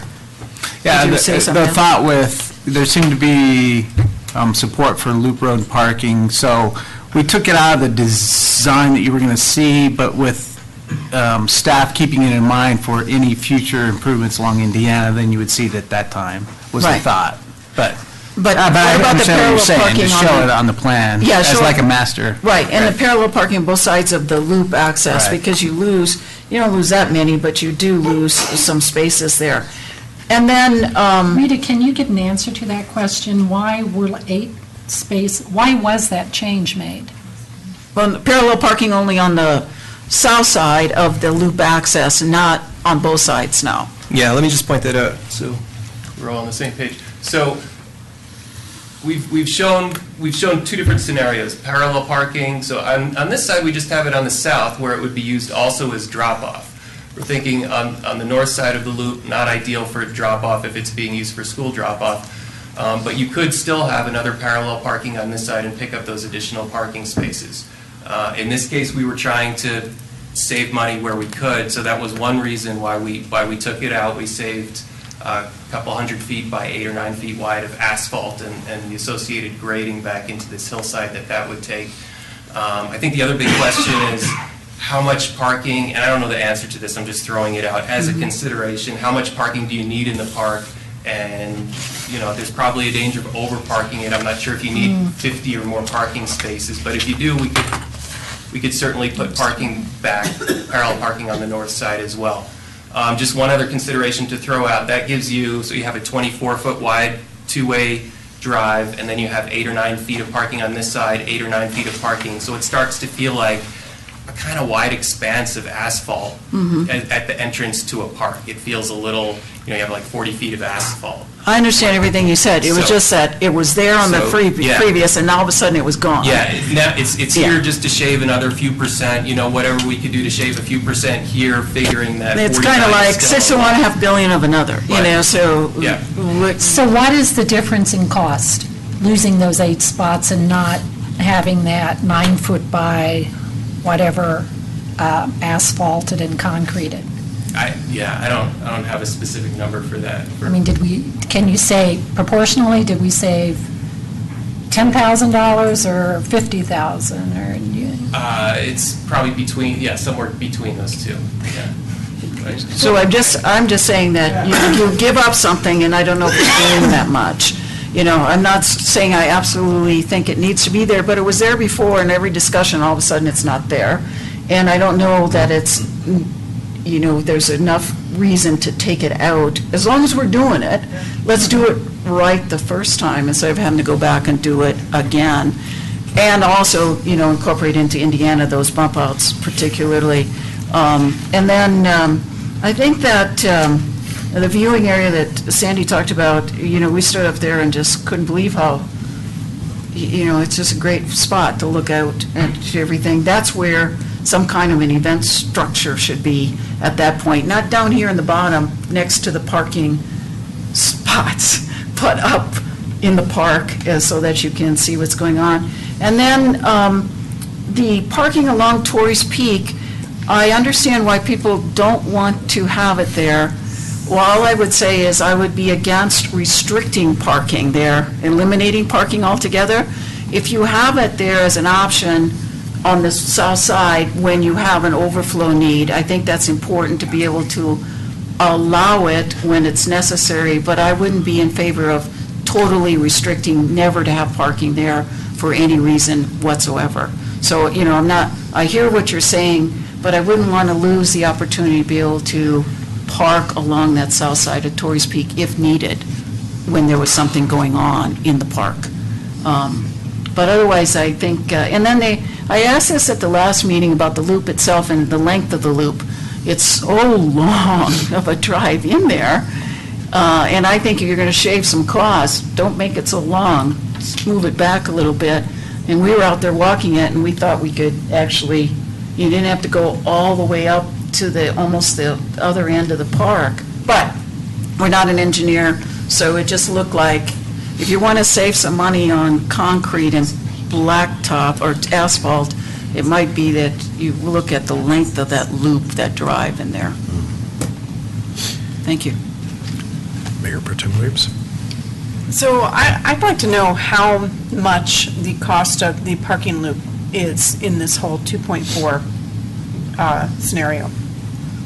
Are we talking 800,000 or $1 million or $500,000? We're probably talking close to 800,000. There's a lot of factors that go into it. So there's the asphalt itself. There's doing the grading so that instead of just kind of the 10-foot wide path that we had in the last scenario, we're grading in now for 2 travel lanes and a parallel parking lane and sidewalks on both sides. So we're moving a lot more dirt to do that we weren't before. In this scenario, we're putting utilities under the road as well. Do you count? I don't think you can count that into the parking itself. Okay, so But- if you didn't do this, and you just did parking on the street, how much would that reduce this? So, I don't know, so we're getting back into things that I don't know how to answer again, because the big issue with this park is how you get into it. And so with this big hill here and wrapping up here, I mean, that's why if you're down here and you have to walk into the park, you're walking pretty much to here before you're really in the park. And there isn't room down here without a lot of excavating and building walls and things like that to put things like your restroom, but you wouldn't want to anyway. If you put your restroom out here, but your flat, great lawn and stuff is still up here and 20 feet over your head, I don't know.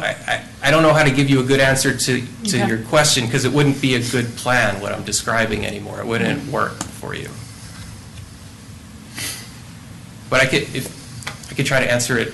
I another don't way if think you we asked need me to the have question in a different way. answers to questions that we really don't want an answer to, because we need parking. And we've gone through several different scenarios, and you don't want to park along Indiana because you're going to make a U-turn. People don't want to have park users parking along West Torrey's Peak because they think there's too much traffic. So our only choice is something like this, down there in that area. I think we have to make That's the... exactly what my point is, that if that's what it takes to deal with parking and traffic in the whole area, then it shouldn't be part of this park cost. It's part of the cost. It's part of the cost of the No, park. no, it doesn't have to be. Yeah, It we're does not have to be. Well, we have nimble enough minds here to know that if 800 grand, what it achieves is school traffic mitigation. What it achieves is what I think is a very creative entrance to a park, et cetera, and the letter writer was absolutely correct. None of the streets around the other parks were included in the cost of the park. So however you want to do the accounting, Ms. Swanhurst would do the accounting in a certain manner. We're nimble enough up here to say, okay, 800,000 of this, so 25% of a $3.4 million budget is simply the road. It's not an above-ground park amenity. Right, So so you it comes from the can't same say place. 2.6. The same place. Two- It's all coming from the same, So money is fungible. basically, It's all coming from the same place. Instead of using 800,000 for that, you could use 800,000 for all these amenities that we want to add to the park. But how would you get to them? You deal with the amenities later. I'm not You're saying pushing it. eliminate the You're pushing the envelope here. Here, wait, can I- We got a budget. If you gotta listen start to me, somewhere, if you yes. actually listen to me, you will know what I'm trying to do. I think I know what you're I am not trying to eliminate the parking. I'm trying to eliminate it from budget. But it comes from the same, the money No, comes from it the does same not come place. from the Where does same it come place. from? Where does it come from? It all comes It's a from CI our taxes, and it comes then to From the be, street and maintenance. well, then We there'll should be ask the somebody's town street manager where won't it's be gonna come from. I maintained. mean, So, let's ask Matt, first of all, So, all of the improvements you see at this park are coming from the capital improvements budget. Okay. We have a limited amount of money each year within that budget, and whether you spend, if you take the cost for the road away from the description of the park and say they're road improvements, then you have to, the money still has to come from the CIP, either Right, and way. it goes into the road improvement CIP budget for that year that you choose to do road improvements. It takes away, though, from a street that will be maintained, that's planned to be Hey, maintained. priorities, yeah, figure out what the priorities Really, are. now, That's I what this is all will about. say, there's no commitments have been made, so I'd like to say that up front. But my staff has been in discussions with the school district. They've stated that they support this loop road and the parking and how it connects with the school, and you received a letter that stated that, and we've discussed with them their participation in the cost of building that road, and they didn't say no. They didn't give us a commitment either, so we're having those discussions. They may not make a commitment to pay half of it, or they may make a commitment to pay a portion of it, but we don't know that right now. It would certainly help, obviously, so. And it's reasonable expectation that we would have to ask them that, so I'm glad you did that. Because they're getting something out of it. Very Well, did you significant. also mention that some of the amenities that we're thinking of including in this park for Phase 2 are like a classroom, outdoor classroom, community gardens, things that will benefit the school tremendously? Yeah, So maybe that they've is seen an the plans, incentive. they like the park, and it makes, You can't ask them to sense pay for next to the those things. school. No, or portion So- of it, but we've the done all park- We've had those That's cool. discussions, no commitments have been made, though, so. That's When- good, thank you. If I can put the cost discussion in perspective, I want apples and apples comparisons. When we are saying that the last park we finished, Founders Park, cost 1.8 to nudging up against 2 million, and we're saying this one, and that's without accounting for the street network around it, any of the road network that serves and provides access to that park. This park, without the road access that provides access to it, total budget 3.4 million to achieve what we're seeing right here, minus 800,000 is 2.6. So we're close up to 2 for a park that serves a neighborhood of 300 homes, and we're at 2.6 for a park that serves south of Colton and 1,300 residences. And, that does not seem out of sync to me, and that's why looking at that road separately, we all know it has to be paid for, and it's got to come from real cash money, but for apples and apples comparisons. Okay, Trustee Dizzo. Be careful what you're suggesting and asking for, because what I just heard you say is that you don't want to pay for the loop in the park, and if we don't have the funds to pay for it out of the street maintenance, then we're going to have everybody parking along Torrey's. No, that's not what you said. No. Absolutely not. No. I'm saying that. I am a firm advocate of the loop. I think adding it back in actually solved the whole conundrum last week, and it must be there. What I'm saying is at certain junctures of this long process over 4 years, the question is, well, how much did we pay for Autry? How much did we pay for Founders? How much, and we're looking at these numbers, non-inflation adjusted probably as well. And I'm saying this is not out of sync. Well, we're not talking apples to Well, I don't even tangerines choose comparison. So, because the parks are all different. The parks are all different, they're different styles. Some of them got placed where there's already streets around them that could be used for parking. And so, so I'm glad to hear you say that you want the loop. We have to figure out a way to pay for it. And I think the best thing to do is continue down the path of see if we can get any money from all the persons that will benefit. One is the park will benefit, but 2 is that the school will benefit, Boulder County School District, so that's good. And then we have to figure out how to make it happen in there, because the loop has to happen as part of the park. I think everybody agrees on that. Well, the beauty of a feasible project is we start with the necessities. We start with the green space. We start with the loop, right? The loop is part of Phase 1. We wait to add the basketball court. We wait to add some of the pavilions. We wait to add some of the other amenities until there's money in the budget to do so. Okay, so now we have a $2.4 million nut to crack. Right, and we budgeted for a 2.2. And we've spent a couple $100,000 already, so we got $2 million to spend. We'll have to figure out how to do that.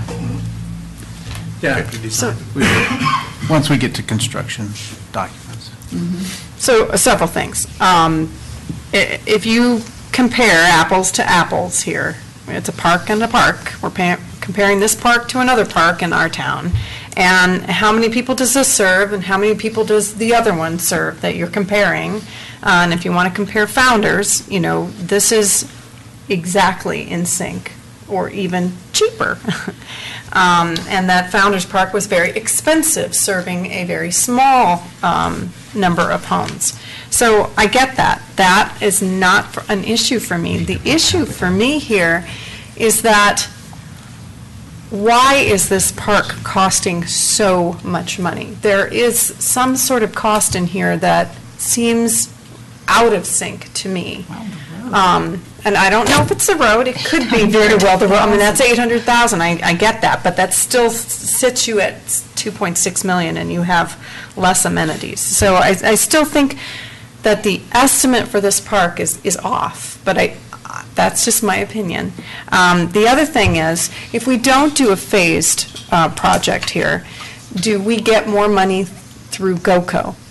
Or whatever the, Yeah, we'll do you know apply what for I'm GOCO grant money, for sure, but we won't get less money if it's a phased project. No. No. So is it possible to get a GOCO grant for this? We're Or does going this to not have the apply. amenities?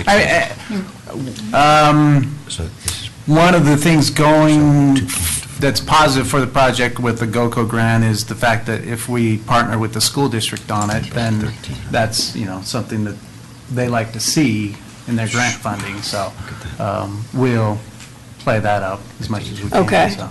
So this has a reasonable expectation of getting a GOCO grant, which I would is, think so. could be a third of the cost, a fourth of the cost? You never know. You never know, okay.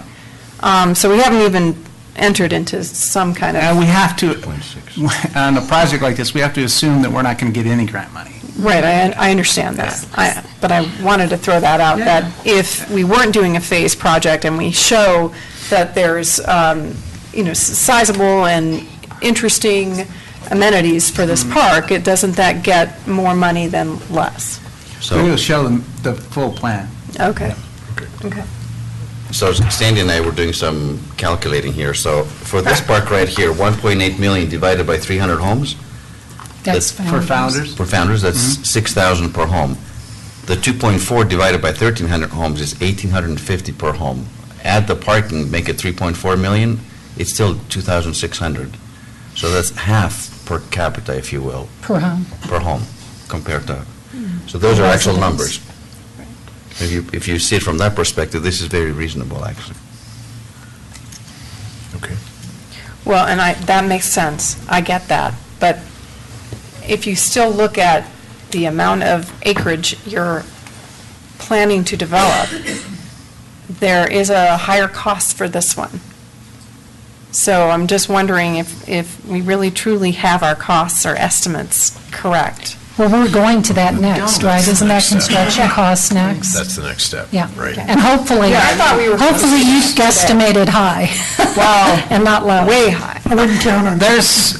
There's a little bit more acreage here. You're talking about Founders Park? Well, that's 9. That's 9. That's 9. And we used Yeah. all 9. And this is, In the current construction, this is 12. no, in the current construction state that we're in the area, as far as, we're seeing an increase in cost in construction for projects. I mean, concrete alone, because US 36 taking all the concrete. Okay. Those costs are almost 3 times as high as what they normally would be. So- Okay. So we're seeing a higher cost in construction as well. Okay. Okay. Probably won't be able to get a contract to excavate it for 2 years. That's right. So these costs may be completely bogus.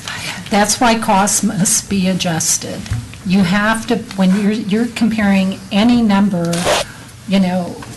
your parents made $2,000 a year and put 3 kids to college, right? Back in 1960. You've got to inflation adjust and cost adjust and lots of things to make them apples to apples. I'll just throw in my 2 cents worth, and then I'll go with Trustee Sorelli. I like the comments that were made by Trustee Pennington and others about maximizing the Great Lawn and the idea of a pavilion out there. I think that's a good idea. And I also think we should explore the parking idea a little bit further. I can see the pros and cons of more and less parking on the loop. I think we should explore that further, though, and same thing along Indiana. But overall, I think we're very close, and I'm excited to see this move forward. So Yeah, I think this is what we had envisioned to begin with. So this is very much in alignment. And the painful 2 hours we spent 2 weeks ago was well worth it to give birth to this. So I'm glad you brought this back. It looks good. Trustee Sorelli. I think we're there for phase 1. Where you go for phase 2 and 3 is next budget debate. I think we can find the budget for phase one. For phase one, I think we have a green light. That's what we've already accelerated to get this, and so let's go and then deal with phase 2 and 3 as they come I up. think overall, the board is very positive. And I'd like to open it up for additional public comment. Let's close out on our comments and questions here. Mayor Pro Tem Williams. so I'm very hesitant about approving phase 1 with no plan for phase 2 or 3.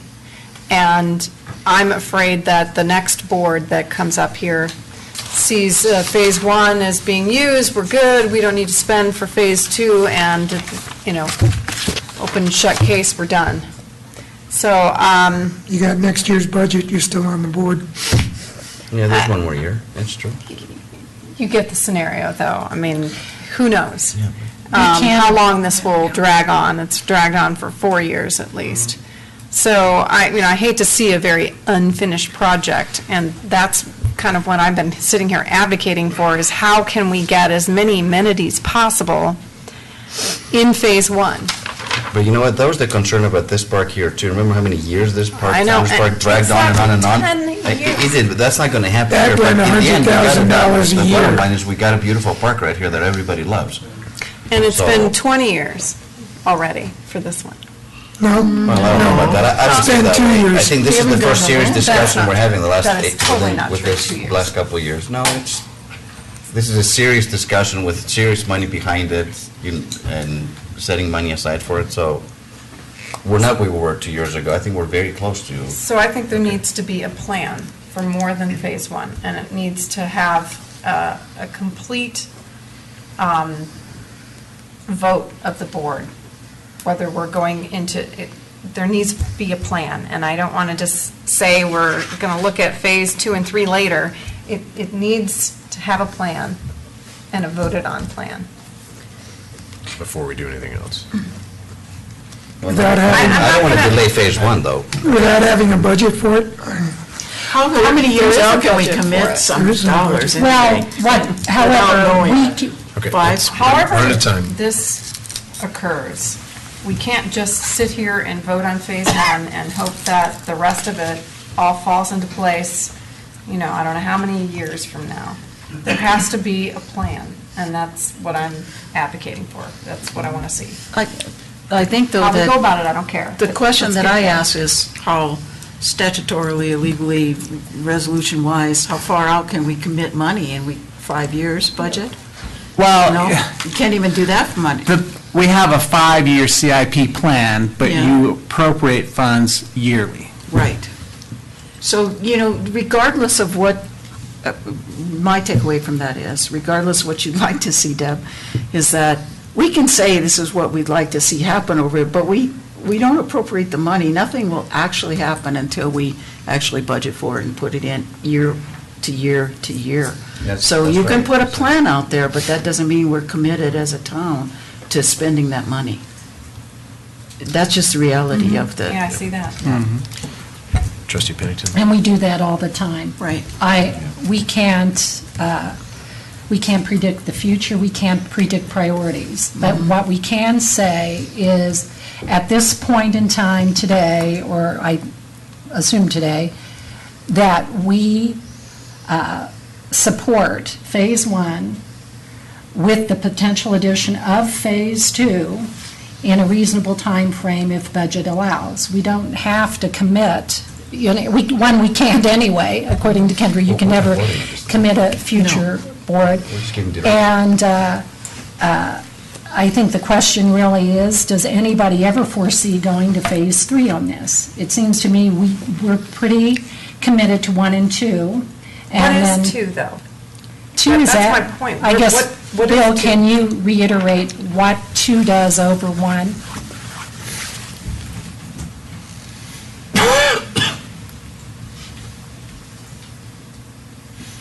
So, Phase 1 sets the stage with the infrastructure and kind of the passive park amenities, the green park, if you will. Phase 2 We didn't call it Phase 2 because I see it as flexible. As many of you have alluded to, your minds will change. I mean, this could be a volleyball court, or it could be something else. I think the flexibility is built in to save some of these debates for the future, but the spaces are there with a working intention, and places where they work. Building this out, maximizing your great lawn to come out to the edge there, I think is a great idea, and that works with either of these phases. So I think nailing down Phase 2 was something we really tried to do to show you the maximum we felt that you could get with close to the $2.4 million that seemed to be the threshold that we're dealing with. Where do those numbers come from? But, I mean, these are the best numbers that we build a lot of parks. We don't have really a vested interest in giving you a number that's higher or lower. We don't make money or lose money from that. We build a lot of parks. We try to track what things are costing to produce, and with the information that we have now and the best idea of the numbers that we're seeing come back now from our current projects, this is as close as we can get. Will it be a little higher or lower? Yeah, probably, but this is as close as we can get. So Phase 2, we didn't call it Phase 2 because we see it more flexible than that. You may choose to do a lot of these or all of them in another phase, but I sort of doubt it. I would think that you would take a couple of high priorities next year or the following year, and maybe a couple of other high priorities that may be these, or they may be a little bit different from these, another couple of years down the road. So if I could finish. Okay, if I could finish, what I would like to see us do is in Phase 1, get it costed out for extending the green and for extending the sidewalk. Yeah, okay, as we've discussed. So I'd like to see that in Phase 1. Okay, the green and the sidewalk, that's infrastructure that do it right the first time, is my opinion. Okay, and then roughly what you've got going on is Phase 1, right? With the wording in there that this board supports the addition of amenities roughly to in the general suggestion that you have. If you pull the other thing up, go to the amenitized version. The phased options. That amenitized version over here says roughly for $800,000. At some point in time, we can add any one of these, or potentially all of them, or if the dynamics and demographics of the community change, perhaps something entirely different, but roughly using this $800,000 number as our commitment today, that over some time in the future, we're willing to add amenities of about that level going forward.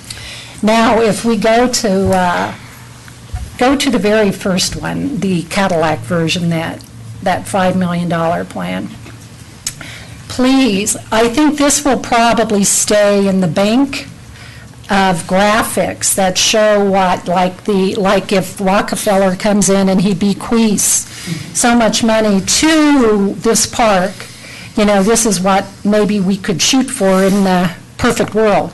But please, let's remove that single track trail there, because we've all agreed that isn't in our perfect world for this park. It was supposed to be eliminated, and I don't want it archived. This is last year's, so it's out. Yeah, I know, but it's gone. If we keep Phase 3 and any record of what we're possibly going for in Phase 3, should one ever occur with that, $5 million bequest from John Rockefeller, I don't want a single-track trail there. We decided last week that this board does not support a single-track trail. So, well, we never want to see that again. Okay. Because we don't. That's what she's saying. But I don't want it memorialized then in this packet. of what it is we're doing That tonight. slide should So not just be in put an what we go X forward through the with. whole thing then. But I want to go back to the loop. When you are out on this property, this loop is considerably lower. What is it, maybe 10, 12 feet lower than the plateau here? So how wide this loop is here, the width, really, to me, is immaterial. It does not distract or detract from the park itself. It's really down so low that it's a separate element. So if for very little cost we can get those 9 extra parking spaces, I say, why not? If, however, when you do the numbers, those 9 extra spaces, because of how you have to cut into that hillside, because that hillside comes down at a pretty steep grade, if it adds considerably, drop them. I mean, that's those types of decisions, I think, are based on cost. And I wanted to lastly just make sure that all of our paths, our concrete paths that we put in, are the width of a snowplow blade, so we don't have to be adding a foot of pressure fines to make them snow plowable, like we had to do along Colton and in Founders Park. I mean, it just looks like a mistake. So now we know what the width of a snowplow blade is. Please make them that width. Okay, Mayor Pro Tem Williams. Okay, so I'm going to pretty much ditto everything that Trustee Pennington said, except for I'm just going to change it just a teeny bit and just make it more concrete, not to be a pun there, but Phase 1, if you want to go to Phase 1, I want to... That is Phase 1. That's not, no. There we go. Per her changes, I'd like to see actual, or as close to actual costs with bids on this phase. And then Phase 2 would be, and if you could take that to the options page, we would now call that Phase 2 with everything we've made changes for the Phase 1 with that cost. And then we will add this cost and cost that out as Phase 2 with a bid of all the different, amenities and how much that will be. And that's what I want to see. I don't care about Phase 3. I mean, we can certainly have a pie in the sky over there, but it's kind of irrelevant right now. And I just would like to see it that way because it's easier and it's more concrete for the board to see it and approve it and have a plan for the future and not have all these different option A, Phase 2. So clarification, so the direction from the board tonight is to move forward with this pricing. I mean, Yes. are you saying you want to see something before we move on to pricing, or I'm not clear on what, when you say, I'd like to give direction that Phase 1 gets a bid with actual costs, as close as we can. That's what I want to see. And then I also want to see that with Phase 2. Right.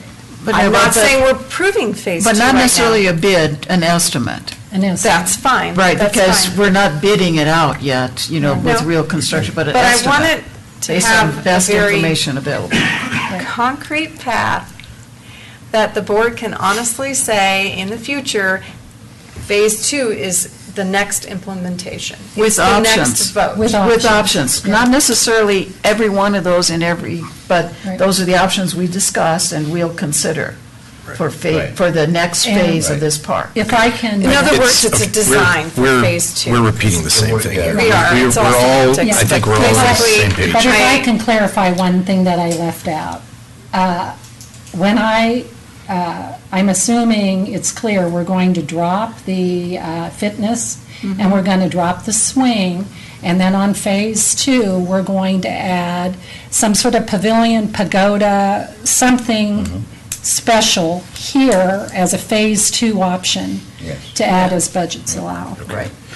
I'd like to give the public another option to make any final comments, and then we'll kind of finalize I our think, direction. Steph, you know where we're headed, right? It's pretty clear. It's one of the few times you have clear direction from the board, yes? Matt, we need an overwhelming yes. Okay, public comment. Name and address again, or not? Just state your name again. Lloyd Linnell. Just a couple of comments. One, 100% supportive of what Sandy said with the pergola or gazebo or whatever it is out there and expanding the green. Just a couple of comments, though. We've worked on this for 3 or 4 years. We've had lots and lots of community and neighborhood meetings, and throughout that entire process, we've said a couple of things that have been very consistent. It is a neighborhood park, not a community park. It does not have scheduled fields, okay? So you notice there's no scheduled fields there. There's no soccer balls, there's no baseball fields, not scheduled, okay? So to say, in my mind, to say we need more than 60 cars that have 2 or 3 people per car, that's 125 to 200 people in that park. That's not a neighborhood park.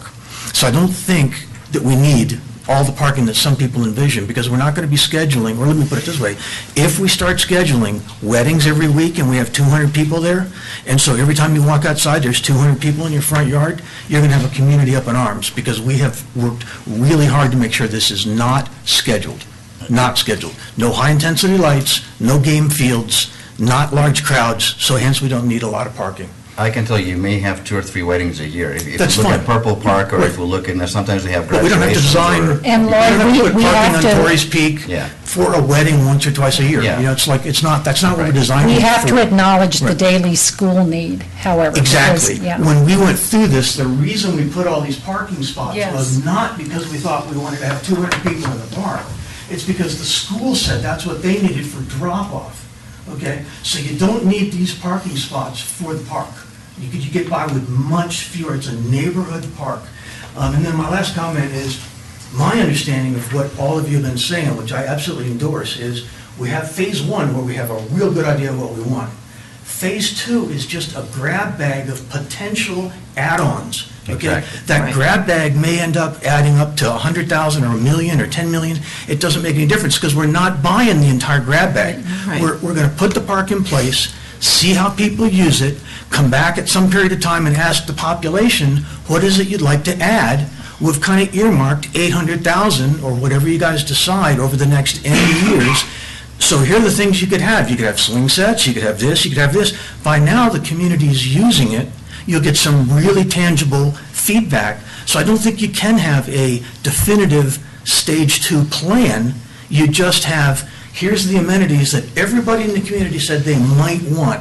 Let's build phase 1 and see what they really want. You're totally right. So, thank you. I Thanks for the agree. comments. Very nice. Additional public comment?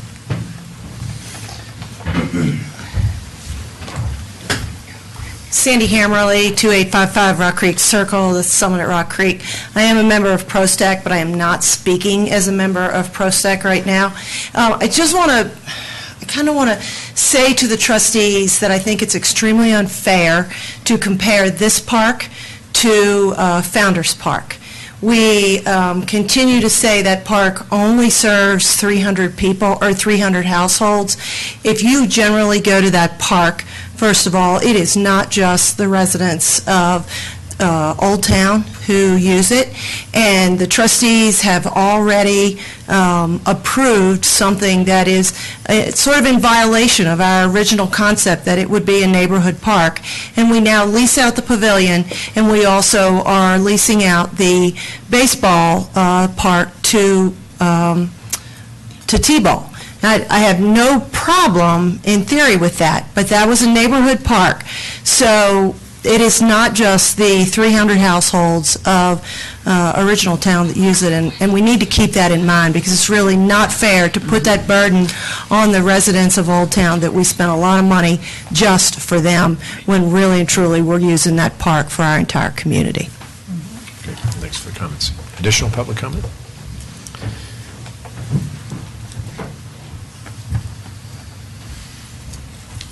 Hi, Kirk Anderson, 3236 Opal. I had a question about the parking loop. The original plan, the Rolls-Royce plan, was so that the loop would add into the amenities that were going to be up in this area. This loop now is for the Great Lawn in Phase 1, and I think that it was mentioned before of pulling that loop back, because now this is extending further into the park than more central to where the park is, and so saving some costs on asphalt and other items, but pulling that back. I live right here in these houses, and just a bit concerned that this is a little close to my neck of the woods. Now that the park has kind of been rationalized down, that loop could potentially pull back to be more centrally to where the park is. So that's my comment. Thanks. Additional public comment? Okay. I think we think we're have one more? Ty Grubich, 3151 West Torrey's Peak. I agree with the parking. I'm up on this ridge over here too as well. And I think 49 parking spots might be a little extreme for what we're looking at. Plus the fact that you're gonna have that many cars not even looping through certain parts of the night with lights that would be going into some of these houses too as well. I think probably lesser parking and bringing it back, just like he said too as well. Not to reiterate the point, but. Okay. So. Thank you. Final comments or anything? Okay. Would you mind addressing the parking? We've had a couple of comments on the parking loop and kind of why that's placed where it is. Maybe just some clarification on that. I think some of it has to do with grading and other issues, but maybe we could hear that from you again. Yeah, Bill Guthouse, Design Concepts again. So I just want to look at the grading here. If you can see, so all of these kind of dashed lines coming down, each one of those represents 2 feet of grade elevation. So at this point, the drive is 20 some odd feet lower than the park over here. As we come in, we have a fairly steep, but definitely high slope coming up towards the park and then dropping off toward the detention down here. So we're kind of between a rock and a hard place until we start opening up where it terraces out a little bit and we're close to park level. We can't really pull back to the east very much. We can if we eliminate some of the parking places and just pull this and make the entire parking loop shorter, more than moving it to the east. That would work if we could live with fewer parking spaces. Another thing that I forgot to mention before about the parallel parking on this side is that if we're thinking of these parallel parking spaces more for school drop-off than most other uses, it seems like that would be the daily use. We really don't want people dropping off on the wrong side of the street and then having to run across through all the cars queued up here to get to this path and go up to the school. So that was the other reason I eliminated the north side parking and kept that on the south, thinking of it as more of a drop-off than additional parking that would be used at other times of the day, other than potential special events. Okay. Yeah. But Bill, as you get these construction costs, if in fact some creative things come to mind in which substantial cost savings could be had, and we still have the large part of the functionality of that loop, I think you should bring those forward, because we trudged and saw that whole thing, and there's more flexibility than I'm seeing up here. It would appear to me, the unpracticed eye in park design, that there may be more flexibility. Having the loop and thinking about it a little differently. For example, you're absolutely right. If we have parallel parking on both sides of the street, perhaps we don't need to have the nose-in parking in each of those spots that you have the nose-in parking right now. And if that's going to save a substantial part, enough of that $800,000 to make it worth considering, bring that back to us, because obviously we're very cost-sensitive here. And I don't even think we need to have it come back so much. It's just, you all heard us. Yeah. Figure it out. The best way to get that loop in there and to get to maximize the spaces, but also maximize the cost. And the other thing I talk about lights and things, there are not too many cars that drive through there at night, and you could even close the park after dark. Yeah, and I think it is closed. Most of our parks are closed after dark. And the only the lights that should be going in there are the sheriff's deputies' car lights, looking to make sure there's nobody in there inappropriate. I don't know if that helps allay some of your concerns, but there's nobody should be driving in there at nighttime.